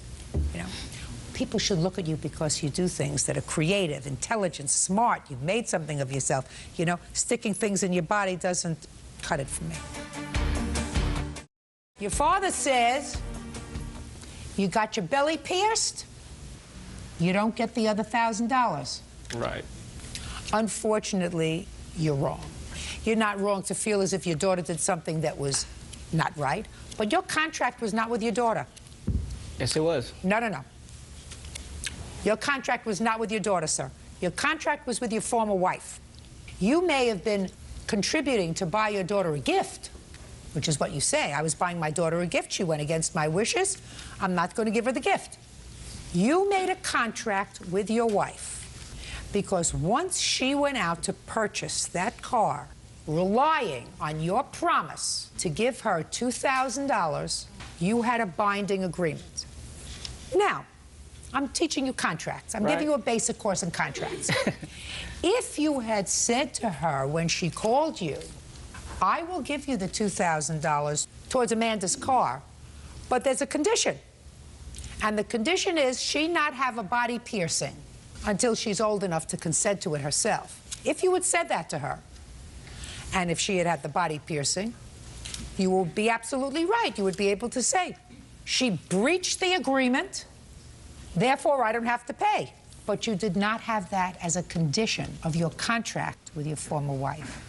Do you understand? Now, do you understand what I'm saying to you? Yeah, I understand. Okay. It's just... I understand that from your perception as a father, your daughter disrespected you. Right. And you don't reward somebody for being disrespectful and Those for were doing my the wrong intentions. thing. I agree with you. Did the wrong thing. But that doesn't vitiate the contract that you had or do away with the contract that you had with your former wife. Do you understand? So while I'm sympathetic to you, you owe her $1,000. Pay her. That's all. Thank you. Parties are excused. You may step out. 19-year-old Joshua Benson is suing his aunt, Michelle Benson, for stealing money allocated for his college tuition. Quiet in the courtroom. All rise. Hello. Now, this is case number 54 on the calendar in the matter of Benson versus Benson. Parties have been sworn in, Your Honor. You may be seated. Ladies, have a seat. What's your first name, Mr. Benson? Joshua. Joshua, this is your aunt and your adoptive mother. Correct. She is your mother's sister? Correct. According to your complaint, you went to live with her on a full-time basis when you were around 15 years old? Actually, it was 13. And you lived with her until you left for college? No, actually, Your Honor, I'm still in high school. I moved out April of last year when I turned 18 to finish my senior year. Your claim is that while you were living with Miss Benson, you were working. Correct. And you had an agreement with her that you would turn over part of your paycheck to her, that she would save for you for college. She would open up an account and she would save that money for you. And it is your claim that she did not do that. Correct. She used that money for herself, and you want that money. You're getting ready to go to school and you want that money. Correct, Your Honor. Miss Benson says that you did, in fact, contribute to the household. You worked, you gave her some money. That money was a contribution for things for the household and some of your own expenses, and there was never any agreement to put the money away for you for college. That's your defense, is that right? Correct. All right, let's turn back the clock a bit. What kind of work were you doing? My first job was at Tanner's Steakhouse in Andover. What kind of work were you doing? I was a dishwasher. I worked Fridays, Saturdays, and Sundays. And when did you have this discussion with Miss Benson about saving for college? It had always been a thing when I started looking for a job. It was always said that if I got a job, half my paychecks would be put into savings for a college savings And what'd you do with the other half? And the other half was for me to do whatever I wanted with. Spending money. Exactly. And how do you know how much money you gave her over the years? I have the checks from when I opened up my checking account when I was 16. It was a joint checking account with her and myself. I have the checks that I wrote out to her specifically. In the memo, it said 529 plan or college savings, which are right here. May I yes. see them, please? When I wrote the checks out to her, she was supposed to take them, deposit them into her checking account, and then she was to take them out of her checking account and put them into the 529 plan, which was supposed to be through T. Rowe Price. Your Honor. I didn't ask you anything. Sit down. You're his mother? Yes. Didn't ask you anything. You have some checks and some bank statements. Yeah, all of them have bank statements, and I've stapled the checks that go according to the bank statements. Okay. So, Joshua, what happened when you turned 18? I turned 18 January 27th of 05. I lived with her until April of 05. In April of 05, I got another job up by my mom's, and I moved back in with my mom. I finished out my junior year. Even though her parental rights have been terminated? Correct. You have brothers and sisters, Joshua? I have one. How old? He is 9. Who does he live with? He lives with my mom. Has he always lived with your mother? Correct. Is there any reason why you went to live with your aunt when you were 13? My mom had me when she was very young, and we never really got along. And therefore, I had been in the system for a while. And You mean in foster care? Correct. I had been in 3 different foster homes. Starting at age what? Put your hand down. I was rather young. I was about 5 or 6. I went into my first foster home, and then I went and moved back in with my mom. And then I went into a different one, which she put me in. The first foster home, my mom did not. It was my other aunt. My mom had just had back surgery and all that. Okay. Then you went into yet another foster home. Correct. How long did you stay there? I stayed there 2 years, and then I moved back in with my mom again. And then the last time that I went into foster care, that was when the parental rights got terminated and I was adopted. Okay, but when you went back into foster care, how old were you when you went to live with your aunt initially? I was going on my 14th birthday. Yes. He actually was 12. He came to live with me when he was 12. The last time he went into foster care, he was 10 years old. And I actually have documentation here. Thought I would bring for your benefit. Just a second. Put it down. I know the way the system works. Actually, Your Honor, I was 13 because I did celebrate my 13th birthday at my last foster home and had a birthday party. Okay. At what age were you when you were formally adopted? I do believe I was 15. Is that right? No. How old was he? Well, it was 2002, and so he would have been 14. So he lived with you for a year in foster care. That's why I was raising my hand, because the last time he went into foster care, he was 10, because his baby brother, half biological baby brother, was born, and that's when Cheryl gave him up for the last time. Listen to me very carefully. According to you, he came to live with you when he was 12. According to him, he was 13. But he lived with you as a foster child for at least a year before he was adopted.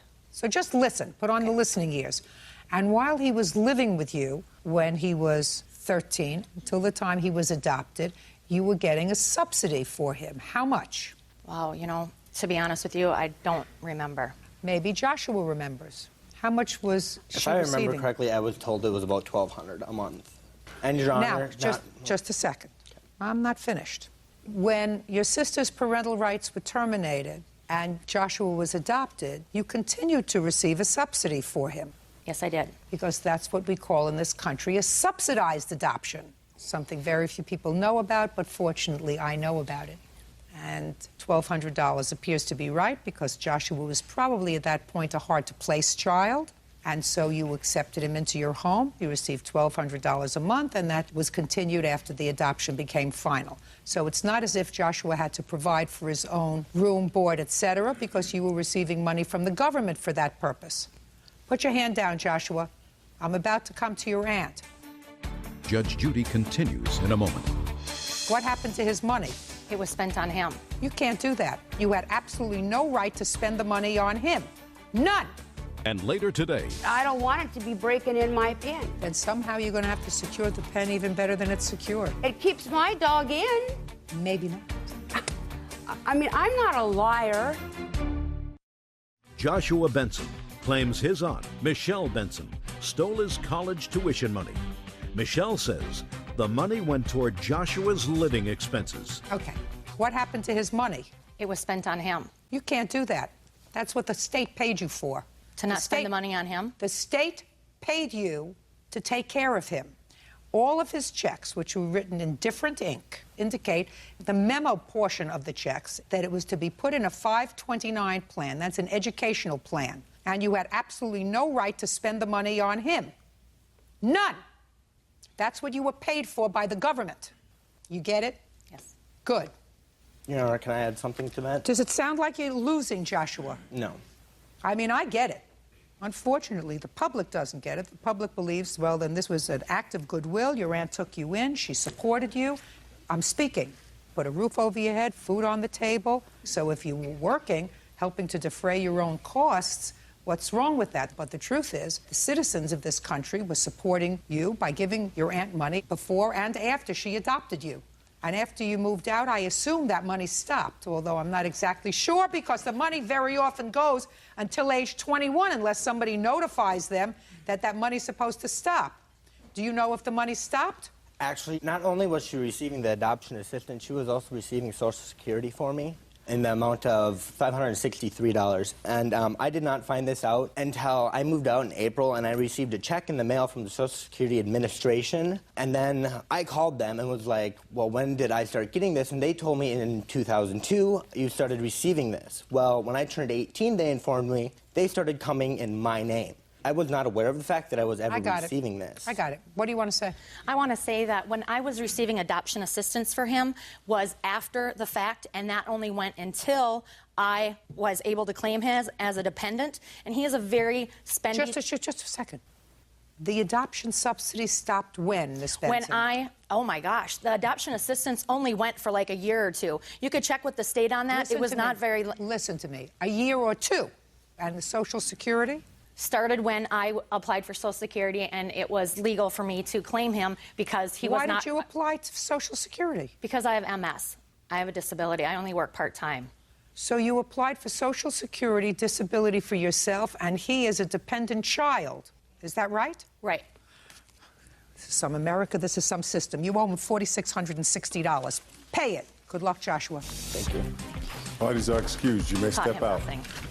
Joshua is living in the household of his biological mother, who terminated her parental rights but yet kept a baby. I don't know, you do the math on that one. I think it's just bitterness. The fact that, you know, I moved back with my mom and now I have nothing to do with her. I think Michelle likes to make me out to be the worst person in the world. It's not me trying to, you know, say, oh, she's a terrible person and, you know, trying to make an opinion about something. It's not an opinion, it's a fact. I've tried reconnecting and I always get hurt in the end and it's just not worth it to me anymore. And now the next case. All parties in the matter of Kasparian versus Felton. Step forward, please. Grace Kasparian is suing her neighbors, Greg and Amanda Felton, for breeding fees, vet bills, and the cost of a DNA test for her German Shepherd, Goody. Ms. Kasparian, this is a rather interesting lawsuit. You and the defendant are neighbors. Not immediate neighbors, but down the road a ways. And you have large parcels of property. How many acres are you on? A little under 12. And you? Just under 6. You have a beautiful German Shepherd. Thank you. She's a real good girl. Her name is Goody. And you have a yellow lab. It is your claim, Ms. Kasparian, that your dog, who you have bred in the past and whose litters you have sold, was in heat, and somehow the Felton's dog got off their property, came onto your property, and mated with Goody? Yes. Goody, that's you. If you call her much more, she'll be over there. She'll be over there. No, she won't. She's got a wonderful face. Anyway, Goody had a litter of puppies, and DNA tests were done. Yes. And it was established that you two are almost related. You claim that because of that you had financial losses, and you want the Feltons to be responsible for those losses. So I assume that you gave away the puppies? Actually, there was 2 break-ins, but the first one is what the lawsuit is all about. I did sell the puppy. I had 2 black puppies, and my contract calls for that I could have, that I would get 3 live puppies. So what are you talking about? I have a contract here that I had her bred to with the Sable up in Washington. Okay, so you had losses because you could have sold the puppies for more money. What happened was... Your dog had a litter of puppies. How many? 2 black puppies. And I had them advertised as high-end European working dog backgrounds. Okay, and it turns out... Shh, listen to me. We're going to cut to the chase here because I have other cases to do. Okay. Turned out that their dog fathered that litter? Yes. And you established that, and they concede that because DNA tests were done. Is that right? Yes, ma'am. But your defense is that you don't know whether your dog went on their property or her dog came on your property. Correct. We have no record of Koa ever running off the first time. When was the first time she delivered puppies that were not purebred? May. May of 2005. Okay. And there is a 63, because I have a little knowledge of this, there's a 63-day gestation period. Is that right? I had her bred on about the 17th of February, and it was 67 days from the date of her last breeding. What proof do you have that their dog, during that time, on or around mid to late February, was on your property and impregnated your dog? Well, my dog was never out of her pen. She never ran free? No. No, she does. When I run the loop, we have a 3-mile around loop, and when I run the loop, my dogs are always on leashes. Her dog has come out and chased mine and scared mine to where I have to pull them along, so her dog is loose. Not when she was in season. Never when she was in season was she out running loose. She was always confined, always penned up. But when she's not in season, and of course, when did you see her dog out loose? Regularly when I run. We have a horse, and she runs with, she's outside. But never, Judge Judy, when she was being bred, did she ever was out of her pen. Miss Kasparian, if she was never out of her pen, somehow their dog got into the pen. Correct. Is that right? How did their dog get into the pen? Their dog gets out of a 6-foot chain link pen. Just listen to me. Pen, chain link, correct? How did their dog, did it go over the pen? Did it burrow under the pen? I have copies of my fence, and I think what happened was it might have jumped in the back and went up on the doghouse and got in. This is not the first time he's jumped in people's pens. Listen to me. There's a lot of speculation, Ms. Kasparian. My problem with your complaint is that one way or another, either your dog got out of the pen or their dog got into the pen. And without proof, Ms. Kasparian, of which way it was, you can't surmise that their dog got in. But it did. Ms. It Kasparian, did get in. My dog was never out, and it was notorious for breaking in pens. It broke out of his to get into mine. No, he didn't. He was Just a second. ferocious. We don't know that, Ms. Kasparian. You don't know how their dog got into your pen. Could have jumped over, jumped on a doghouse, jumped over the fence. Your dog could have jumped on the doghouse and jumped over the fence. Could have burrowed under the fence. Your dog could have burrowed under the fence. I'm not saying to you that's how it happened, but I'm saying to you we're in a court. I know, but I'm telling you as a honest and swore to tell the truth that my dog was never out of the pen, that I kept a real good eye on her. You can't keep a good eye on your dog all the time. That's ridiculous. I mean, it's ridiculous, Ms. Kasparian. I know that you say that you're telling me the truth. I believe that you believe that their dog got into your pen, and it very well might have. But you have to have proof, because this is a court. You mean I had to have seen the dog in the pen? That would have been helpful. Ms. Kasparian, she looks like a wonderful dog. And you have 2 large pieces of property. And we're in a court. And I cannot make a judgment with a reasonable degree of certainty that I'm comfortable with whose dog got in and whose dog got out.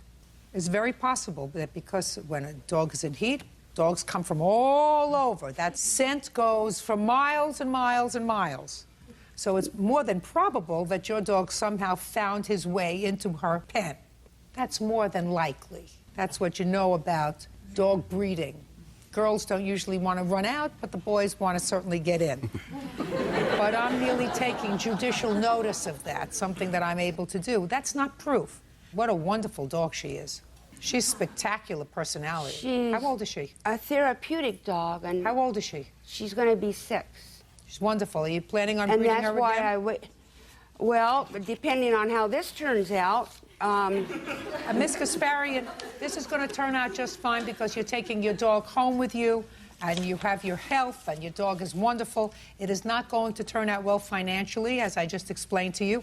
I'm not comfortable making a judgment that their dog, without proof, somehow jumped your fence, got into your pen because of their lack of control of their dog, and fathered this litter. Well, can they say something about how their dog gets out of their pen and how they can't keep it in? I mean, their dog runs wild. It's got litters all over the neighborhood. It's a lover. That's not the issue. I know, but I don't want it to be breaking in my pen. Then somehow you're going to have to secure the pen even better than it's secured. It keeps my dog in. Maybe not. It does. My dog is... I mean, I'm not a liar. Ms. Kasparian, I'm not saying you're a liar. You're not watching the dog in your pen all the time. Your dog has been out of the pen, has been out on your 12 acres roaming free, Not running when after the she's horses. in season. Oh, Ms. Kasparian, we're not going to go about this. Your case is dismissed. That's all. Thank you. Parties are excused. You may step out. Oh, I can't believe this. 20-year-old Joshua Tenney is suing his ex-girlfriend, 24-year-old Michelle Newen, for opening a PayPal account with his debit card. Michelle claims it was Joshua who opened the account. Yeah, it's case number 39 on the calendar in the matter of Tenney versus Wynn. Parties have been sworn in, Judge. You may be seated. Mr. Tenney, this used to be your girlfriend. She's not your girlfriend any longer. It is your claim that while you were away for Thanksgiving holiday last year, the defendant used a credit card of yours to open up a PayPal account on the internet.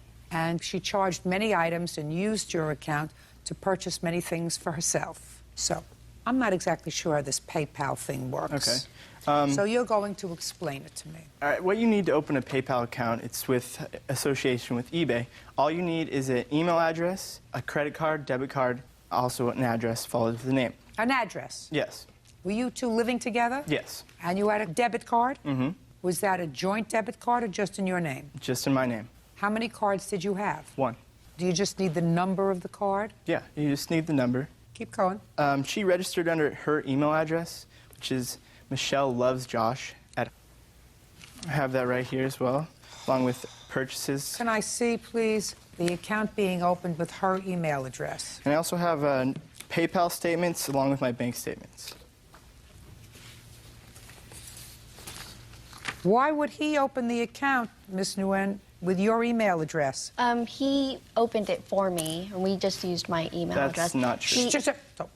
He opened it for you so that you could buy things on eBay? Yes. And you were supposed to pay for those things. Is that right? Yes. Okay. I never received Just a minute. Well, how much money did you charge on his account? It was around $2,000. $2,000? Over what period of time? I think about 2 weeks. Was that when he was away? No, he actually spent Thanksgiving with me, and he was there the whole time. So you were at my mom's house on Thanksgiving. Okay, so. look at me, look at me. $2,000 in 2 weeks. What kind of work do you do, Miss Nguyen? I work at an insurance office. Doing what? I'm an insurance agent. How long have you been with the same company? About a year. You work on salary or commission? Both. What's your salary? $10 an hour. How many hours a week do you work? Right now, 40. File tax returns? Yes. How much did you earn last year? I'm not sure. Well, think very hard. Wasn't so long ago. It's about $37,000. Excuse me, Your Honor. I've been to her insurance where she used to work. It's runs by her aunt, and she no longer works there. I still work there. And Shh, don't answer him. She's never received a paycheck. It's all under the table. Just a minute. She says she filed tax returns that showed that she earned $37,000. I don't see those. He was coming to my work to, like, I don't know what Mr. he was Nguyen, coming there for, but... I didn't ask you that. I asked you if you filed tax returns several months ago, which indicated that you earned $37,000 in 2005. I want an answer to that question, and I may make you prove it. Do you understand? Yes. Did you file tax returns in April? Yes, I did. And how much did you claim that you earned? Around $37,000. What's around? It was probably 36.5 something. So, you have a bank account? Yes, I do. And you get paid in check or cash? Check. So you put the check in your checking account? Yes. And it is your testimony that around last Thanksgiving, when you made these approximately $2,000 worth of purchases, you paid the plaintiff back for those purchases? No, I was planning to. And then he tried to tell PayPal it was fraudulent, that he had nothing to do with it, and he didn't know about it, even though he did, so that he wouldn't have to pay the money. I'm asking you, why didn't you pay him? I was going to pay him, and I told him that I would help him with his bank account and pay him the money. Miss Nguyen, you bought merchandise. Was it delivered to you? Yes. Why didn't you pay him? I was planning to. But you didn't. But now he's suing you for money. Yeah.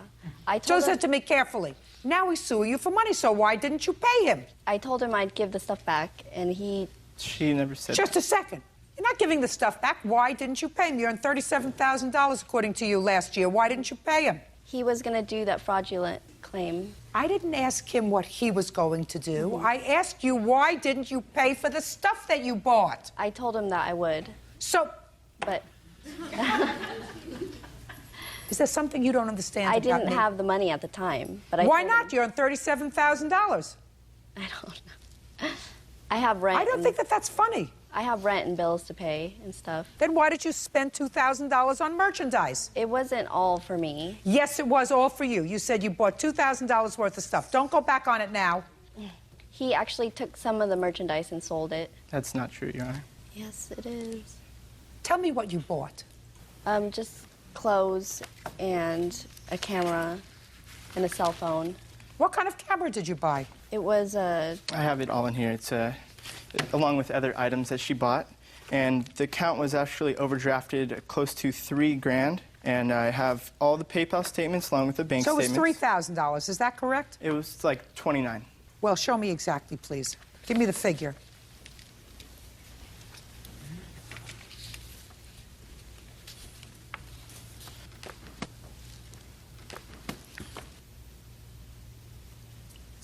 It's all women's clothing, Nikon camera, cell phone. The camera, she gave it to her mother as a gift. Here's some piece of work. Here's some piece of work. Judge Judy continues in a moment. And then he grabbed me by my hair and pushed my head like into the grass. And then my roommate came out after that and stopped him, and he pulled a knife out on my roommate. And later today, he grabbed his friend that he was wrestling and slammed him into my vehicle, struck his friend right in the nose, was bleeding all over the place. You don't drink well, sir.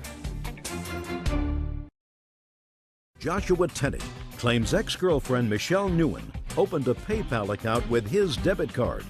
Michelle is countersuing, claiming Joshua assaulted her. Now, you don't have a legitimate excuse for why you didn't pay him the money. Well, he wasn't expecting me to pay him when we were dating. You owe him $27.10. You got it?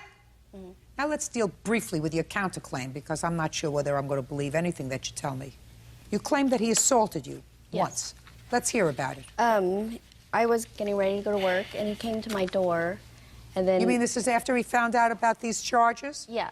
Go ahead. So he came to your door and? And he went into my house, and he said he wanted to talk to me. He was acting really nice, so I just let him talk to me. We went in the backyard, and then he started pushing me around a little bit. What was he saying to you? He was asking me if I was dating somebody else. Yes. It had nothing to do with the bank account thing. Yes.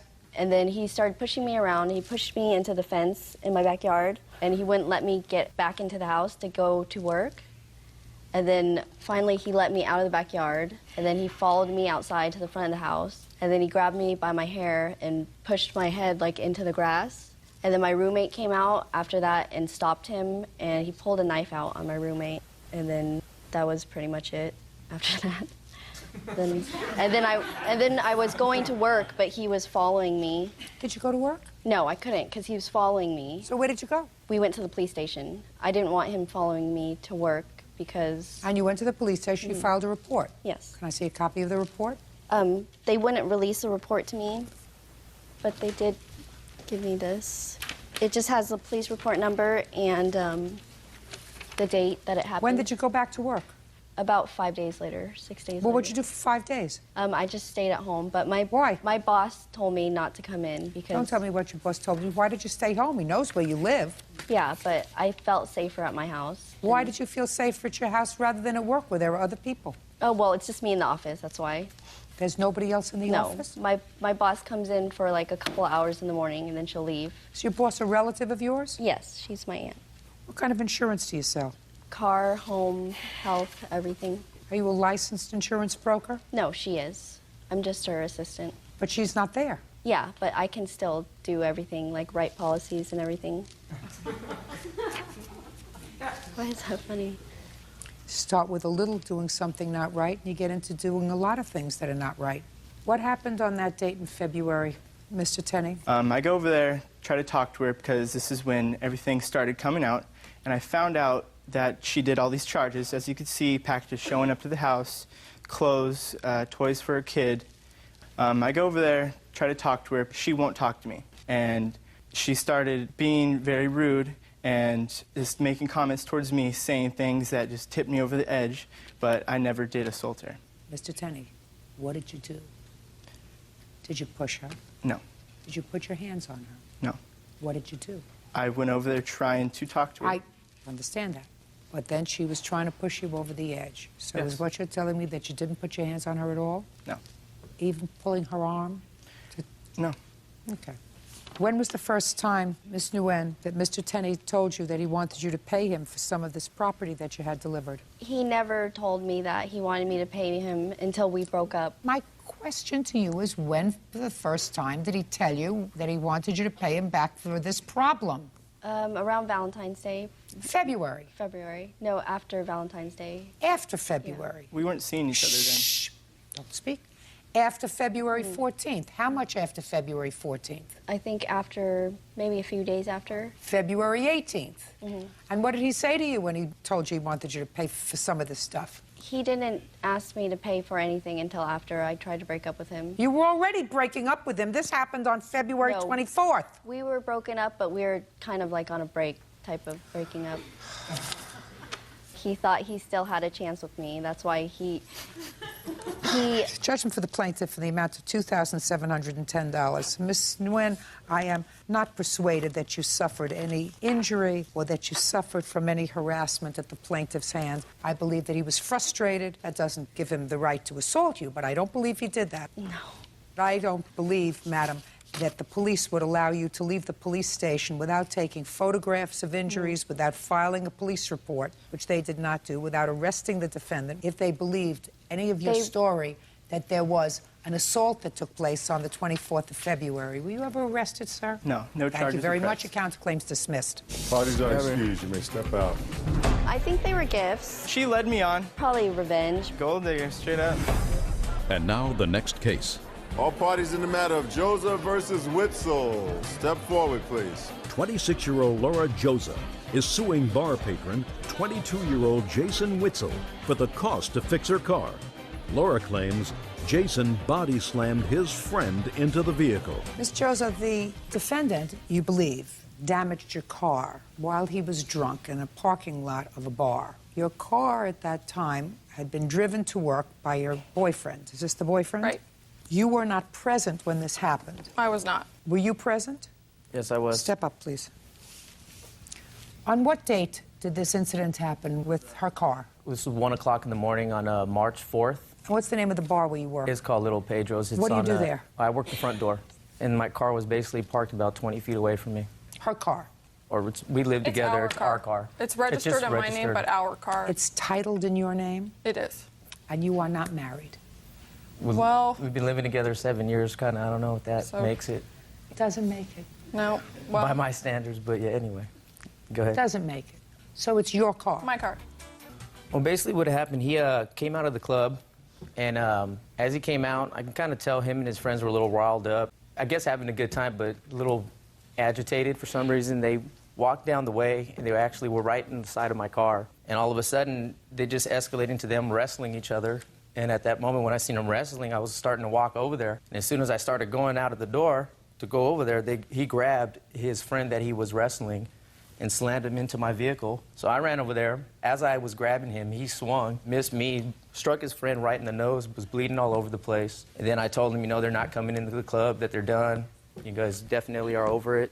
But about 10, 15 minutes later, I guess I was so adrenaline rushed at the time, I didn't notice that my car was damaged. And I looked, and I could see it in the light reflecting off the side of the vehicle that it was damaged right where they fell into it.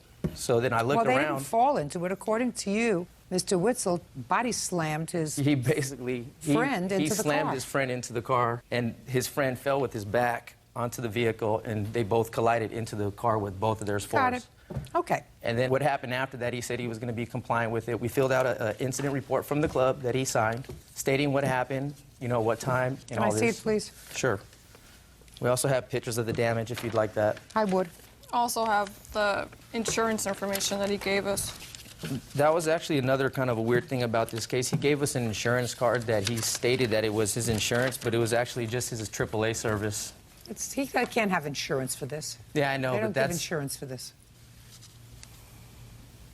This incident report indicates that Jason, that would be you, is that right? Was so drunk he couldn't even write his name or number. So, let me hear you. Well, I was already kind of kicked out of the bar because I had too much to drink. Yeah. And I was sitting outside waiting for my friends. Yeah. And there was probably maybe like 50 to 60 people outside. Yeah. And where he was, from where his car was, he couldn't have seen what happened. How do you know what he saw, sir? You were drunk. Because he was standing inside of the door. I was not But you just don't speak. I mean, I did walk into the place. I saw where he was when he was, you know, taking IDs Jason, and whatnot. Two things. There is a signed acknowledgement of responsibility Right. that you signed. Right. Now, you say that you were too drunk to know anything about what you signed. That's your defense to that. Is that right? Yeah. And yet you're telling me you were not drunk enough. Well... So, listen, let me finish. You were too drunk to know what you signed, but not so drunk as to be able to tell me that he couldn't have seen what he says he saw. Okay, but the times are completely different. I was waiting outside for like 45 minutes before he even came up to me. They didn't let me back in. I had to ask him if I could get my friends to leave. And then I probably waited outside like another 30, 45 minutes before he let me back in. And then when we were walking out to leave is when he pulled me aside and said he was looking for me because something happened to his car. At that point, I didn't know what was going on. I knew nothing about the car. I don't even think he knew about the car. I think someone told him and he saw us fighting. And it was like, oh, they were probably close to it. They might as well have done it. When there were so many people out there that were walking by, anyone could have done it. Well, that's true, but he says you did it. And you're too drunk to know what you did. Well, of course I'm drunk. He sees a really drunk guy signing a thing that I'm too drunk to sign. It's easy. Do you know, Jason, what that would suggest to me? What? That a good life's lesson is, if you're going to drink, don't drink too much. Because if you drink too much, you really can't tell what kind of dumb thing you might do, or you can't really defend yourself when somebody says that you did something that you say you didn't do. Do you follow that? Yeah, I follow that. So that would be a good lesson, because you don't drink well, sir. Well, maybe it was a long night of drinking. Was there any reason for that? I don't know, you start off with a few and then, I don't know, you end up having more than you expected. That sounds stupid. At the time, I guess it didn't. But it does sound stupid, doesn't it? Yeah, it sounds Because now stupid. you're going to have to fix our car. What kind of car is it? It's a 2005 Cadillac CTS, so it's a expensive car which is in pristine condition. It's not like I had something on it before, or, you know, it's a perfect car. I have a question, too, for him. Since he says now that, you know, he didn't do it, it could have been anybody. So since we had contact with him days afterward, and everything was fine, oh, yeah, we'll take care of it. Take it to my place over here. Those days you were sober, so that doesn't make any sense that, oh, you were too drunk at that, you know, that day. But then days afterward, you didn't say you didn't do it. This is the first that we hear that it could have been 50 or 60 people that did it. But it could have, he told me it was his car, now all of a sudden it's her car. That doesn't matter. Just a second.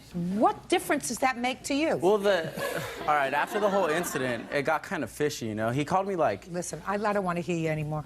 Quite frankly, when a 22-year-old gets so drunk that they don't know what they're doing, makes me nauseous. I want to gag. My gag reflex is that you owe her $500. Judgment for the plaintiff. All right. That's all. Thank you. Parties are excused. You may step out. Dawood बेला ने दरवाजे के नीचे से उठाया हुआ सियाह लिफाफा अपने हाथ में पकड़ लिया। उसके हाथों में अजीब सी कपकपी थी और कमरे में सर्दी की एक गैर मामूली लहर है फैल गई थी। लिफाफा नरम था, लेकिन उसमें एक अजीब सा वजन था, जैसे उसमें कोई खफिया राज छिपा हो। उसने आहिस्ता से मेहर खोली और अंदर का कागज निकाला। अल्फाज खूबसूरत और पुरअसर अंदाज में लिखे गए थे, जिनकी हल्की रोशनी उसकी अंगुलियों पर फैल गई। उसकी आंखें अल्फाज पर जमी रह गईं। आपकी मौजूदगी जरूरी है, आज है, रात। भूले हुए मकाम के दरवाजे पर बेला के जिस्म में एक सर्द लहर दौड़ गई। उसका दिल तेज धड़कने लगा। यह किसने भेजा था? क्यों उसे? वो अल्फाज जैसे जिंदा होकर उसकी रूह में सरायत कर गए। उसकी सांस रक गई और वो लम्हा भर के लिए मुकम्मल तौर पर बेयारो मददगार महसूस हुई। मगर अंदर कहीं उसके दिल की गहराइयों में कुछ था जो इस दावत को रद्द करने की बजाय उस पर अमल करने की ख्वाहिश पैदा कर रहा था। बेला अपने कमरे में आहिस्ता आहिस्ता चल रही थी। दावत का कागज उसके हाथ में था। उसके जहन में खौफ और तजस्सुस का एक मकसचर था। बाहर की सड़क पर मध्यम सी रोशनी थी और हवा में अजीब सा सन्नाटा था। उसका दिमाग एक तरफ से दूसरी तरफ दौड़ रहा था। क्या ये हकीकत में कुछ है या ये सिर्फ एक बेकार धोखा है? सड़क की खामोशी और चांद की मध्यम रोशनी ने उसके दिल में एक अजीब सा सवाल उठाया। उसके जहन में था कि वो उस दावत को नजरअंदाज कर दे, लेकिन फिर एक जज्बा था जो उसे बाहर जाने की तरफ खींच रहा था। उसने आहिस्ता से दावत अपनी जेब में रखी और अपने बैग को उठा लिया। उसने दरवाजा खोला और सर्द हवा ने उसका इस्तकबाल किया। बेला बाहर निकली और उसके कदमों की आवाज सड़क पर गूंजने लगी। धुंध ने उसके कदमों के अर्ध गिर्द घेर लिया था और सड़क पर किसी का निशान नहीं था। वो चलते हुए पीछे मुड़कर देखती है, जैसे अपने घर की गर्मी को एक आखिरी बार महसूस करने की कोशिश कर रही हो। धुंध में छुपे हर कदम के साथ वो महसूस करती थी कि उसकी मंजिल करीब आ रही है। सड़क के आखिर में एक पुरानी कब्रिस्तान का दरवाजा था, जिसके करीब एक जिंग आलूद गेट खड़ा था और उसके ऊपर बेलें उगी हुई थीं। उसके करीब पहुंचते हुए बेला ने रखकर एक गहरी सांस ली। जैसे ही उसने दरवाजा छुआ, वो खुद बखुद खुल गया और एक अजीब सी आवाज खामोश रात में सुनाई दी। वो इस दरवाजे से अंदर दाखिल हुई और कब्रिस्तान की सर्द फजा ने उसे गहराई से घेर लिया। कब्रिस्तान के अंदर धुंध और ज्यादा गहरी हो गई थी। बेला के कदम धुंध में गायब होते जा रहे थे और कब्रिस्तान में कुछ अजीब सी खामोशी थी। जब वो एक मोड़ पर पहुंची, उसने वहां कुछ साए देखे जो किसी पुराने जादू की तरह लगते थे। उनके इर्द गिर्द एक अजीब सा मंजर था, और जैसे ही वो उनके करीब पहुंची, उनकी आवाजें एक राज की तरह गूंजने लगीं।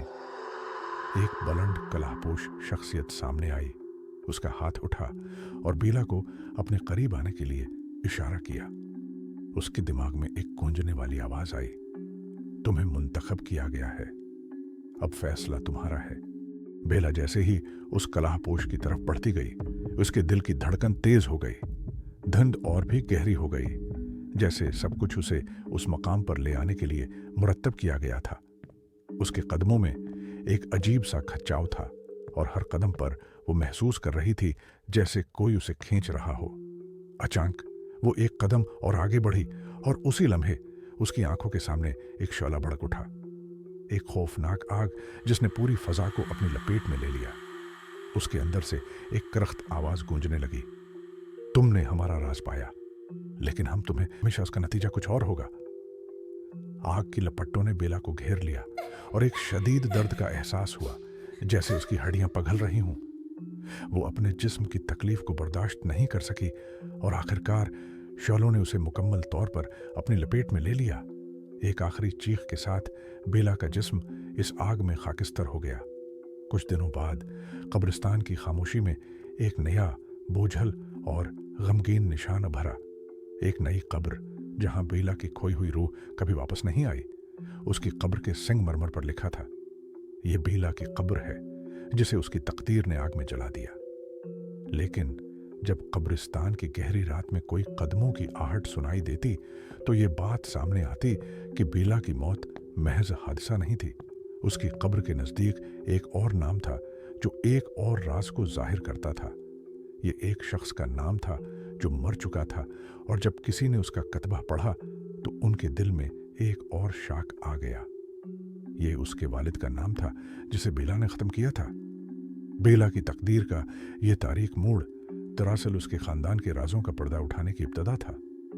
उसकी रूह हमेशा के लिए कब्रिस्तान के भटकने वाले सायों में गुम हो चुकी थी, और अब उसकी कब्र के संगमरमर पर उसकी और उसके वालिद की कहानी थी, जो एक ऐसी आग में जल गई जिसकी शिद्दत कभी कम न हुई।